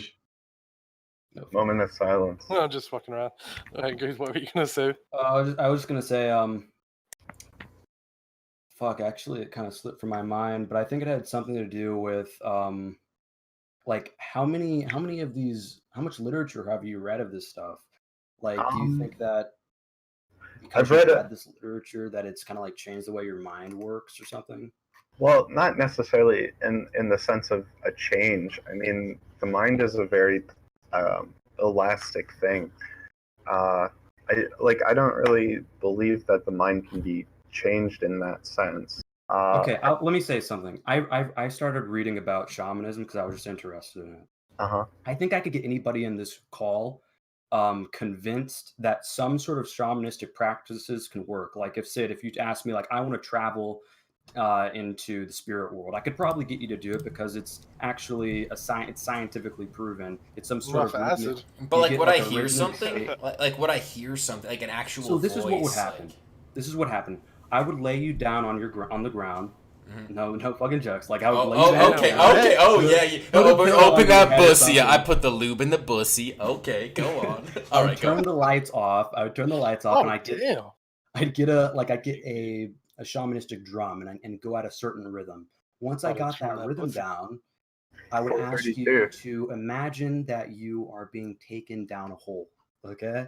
Mm-hmm. So it could be like a mole hole, or think about like a cave that you went into when you were a kid in the woods, or like a tree stump that you went to, and you can't see the bottom, but just some sort of hole that you saw when you were a kid or some point in your life. It could be anything, but just focus on that and imagine that you're slipping down to that hole, and that in your body. And eventually, what will happen is that your mind will actually start to feel like it'll be combined with the rhythm of the drums and and your own mind and stuff, that pretty much you'll actually start to feel like you're slipping into this hole. And once you feel comfortable enough, and once you've done it a couple times, you'll actually see things in your mind as this motion is coming over you. And eventually you'll actually get into the spirit world. And like people have actually it's documented like the rhythmic drumming. You could even try ayahuasca with it or something, whatever type of drug, or you could be completely sober and you can actually enter what people call the spirit world. Now, I don't believe that the spirit world exists. I read the book and I'm like, okay, this is cool, but I'm not going to then believe it exists. It could just be there could be some sort of scientific answer. I don't have the answers. So when I read new things like that, I try and stay agnostic because it is cool. Like I could be in the spirit world, I could not be in the spirit world. I can't identify it. But like it's gonna be different for everybody. So right. I would just say that like there are certain practices that can work. You may even start hearing shit or something going on that you can't explain.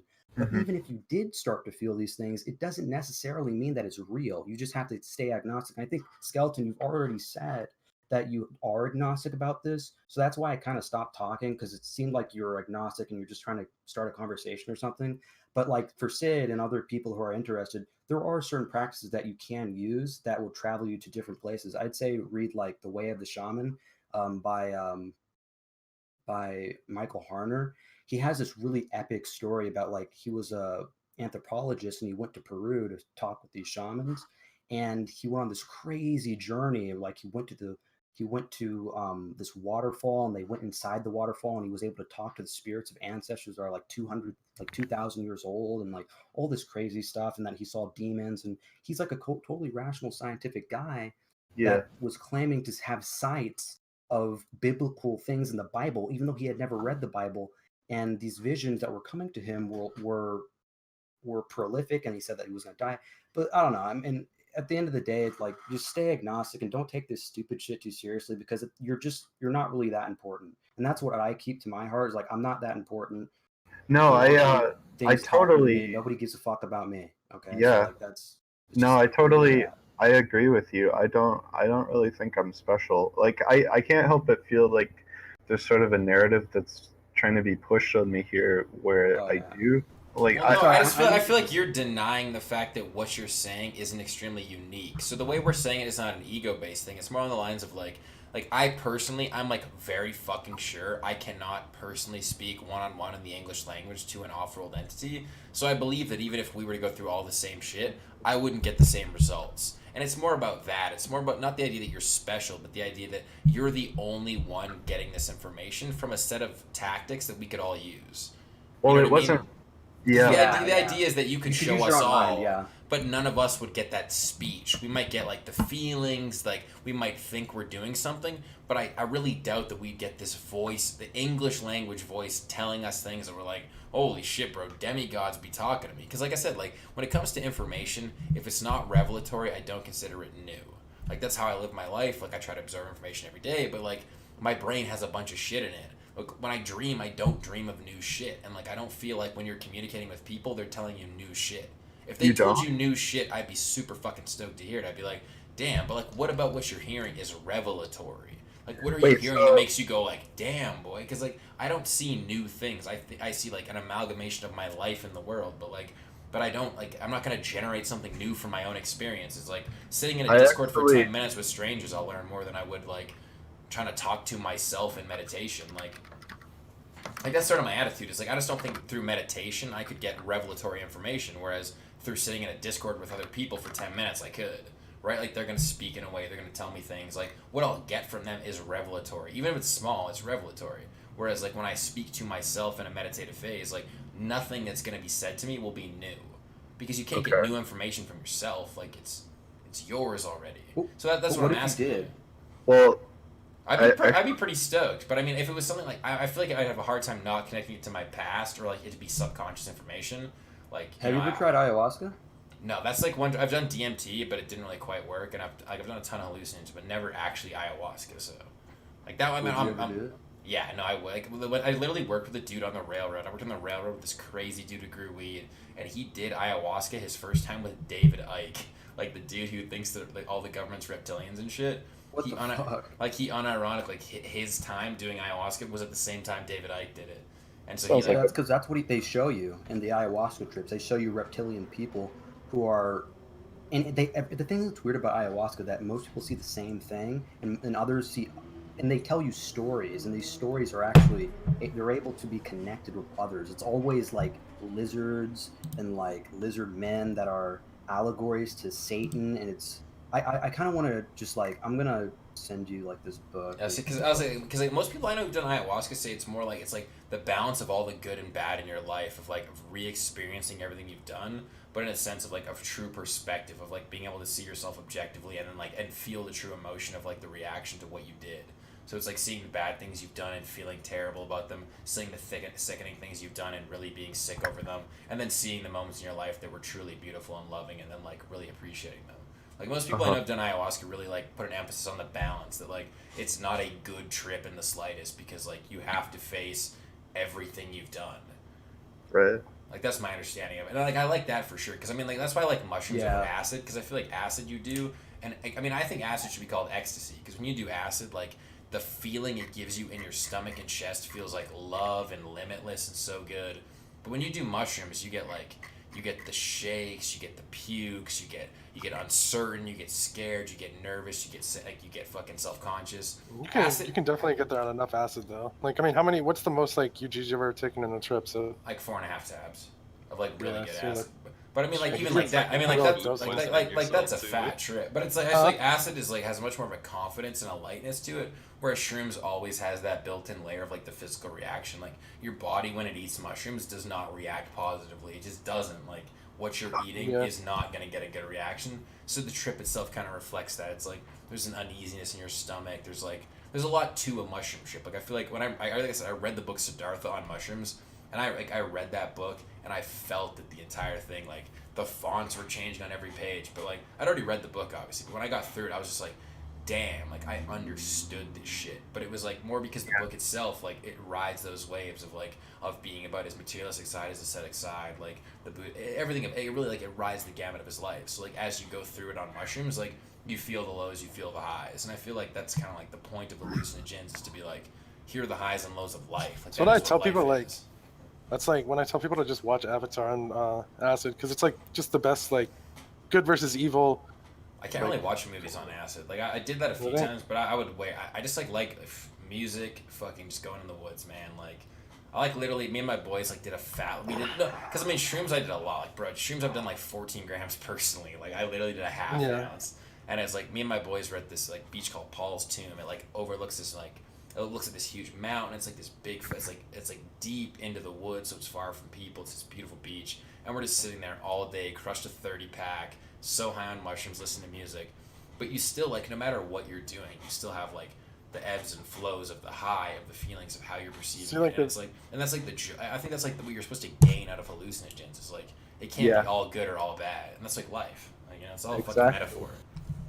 Exactly. I agree with that. The craziest like acid trip I've ever had is definitely just taking a 10 strip and then sat in a completely dark room, because it's just like you sit there and let your mind work through itself, which is probably extremely scary for most people. I mean, it was scary for me, scary for anyone. Colin Swizzle's asked me, who's bigger, Greeth or me? Oh, Greeth got a way bigger pipe, boy. Goggle. The goggle? Yeah. The only thing I've ever heard of goggle is for swimming. Goggle? Who got a goggle? Electronic. Goggle. This boy playing. Oh my God! Are we overhearing the coaxial flutter? Sorry, maybe I'm mistaken.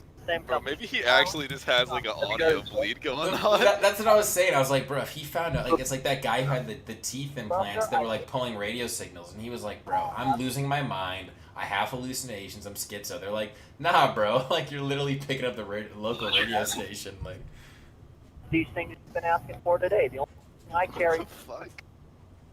is the toggle switch. Skeleton, what's going on, Skeleton? What's going on, bro?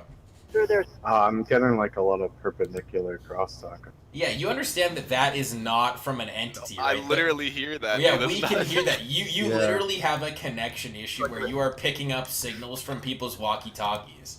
Like a ham radio or something. I don't know what's. Can you hear that? Or Yes, we can absolutely hear that.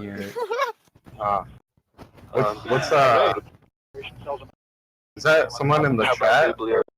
No, that's Yo. Absolutely Coming from your not. computer, Dude, your so- crosstalk is real. He's real, bro. I'm clapping. Dude, this is hold real. on, be quiet and just listen to it for a second. I just want to hear it. PC this evening. That's my second reason for calling. Same game we played last time. I'm not playing games. And you keep hanging up when I go to get information. I'm not hanging up. A little while ago. What is happening? Yeah, wait, just be quiet, wait. Let it ride. So there is no flutter on that unit. Is that what you're telling me? No flutter rate measurement on an LCD screen. So it is a good unit then, right? Goodbye. Yeah, I need something to prevent. Dude, what the fuck? It's like a Hold on, sweat. wait. I'm really stoned right now. What's going on? Terminology. Just hold on, wait. The Need Life podcast. Getting nice perpendicular crosstalk on the unit. Wait, can he hear you too? I don't know. Happening? What the? Dude, what the fuck? What is going on? What the fuck? Get the Skeleton. crosstalk. Familiar with that term? Is it a video unit or what? Oh my God. Dude, I'm actually shook right I'm now, wait. losing it. What the? Holy shit, dude. Video unit? Hold on. Talk to them, Skelly. Ratio on that. The wow ratio. Talk to him. What? Yes, sir. On that bandwidth.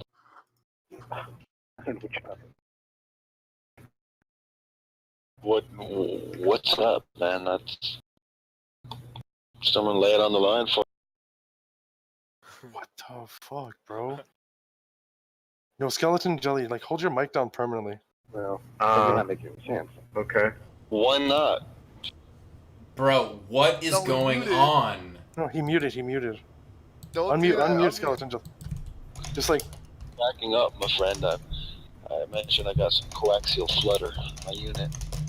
And again, for the third time, I said I'm not familiar with that term. What is the unit? Dude, they won't stop using the words. Coaxial flutter? What it sounds like. I'm not familiar with it. It's What like is an. the device? There's no such thing. The goggle. Goggle? Yeah. Is there Only thing someone I've in the ever heard call? No, skeleton. Just listen. Okay. Skeleton, this is all real. None of us are. Dude, this is freaking us the fuck out, bro. What is happening? You're actually hearing Is this. this like a meme?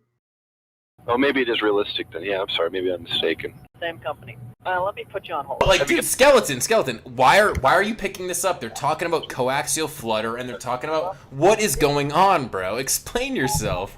Hold Yeah. on. Based asking for things that we don't carry to waste our time. Such as? These things that you've been asking for today. The only thing I carry that you've asked for today is a toggle. LARPing on us. He's LARPing on us, boys. This is a video on This is a YouTube. Honeymoose found the video on YouTube. He's LARPing. Oh, damn. He got Yeah, us. I knew it had to be. What's going on? I don't understand. Skeleton, come on, bro. You literally just put on this YouTube video that says coaxial flutter, dude. Come on. Come I on. don't understand what's going on. Come on. I'm just gonna drag him out for a sec. Come on, dude. That was a base life, though. Let's be that honest. had me I don't get going. Bro, that had me going. I was like, dude, what the fuck is going on? It kept saying That was base, dude. I'll take it. Like that was solid. cool. That was Dude, pretty was good. that entirely a LARP just for that reveal? Because if it was, I don't care, bro. That was a fucking epic. Yeah, it was cool. Like, I mean, he entertained all of us for at that time. Dude, yeah, props Dude, to that was base. What? Okay, no, fuck yeah. I'm just gonna end it real quick and get the VOD up for that, and then we'll just restart Hold on. real quick. This guy just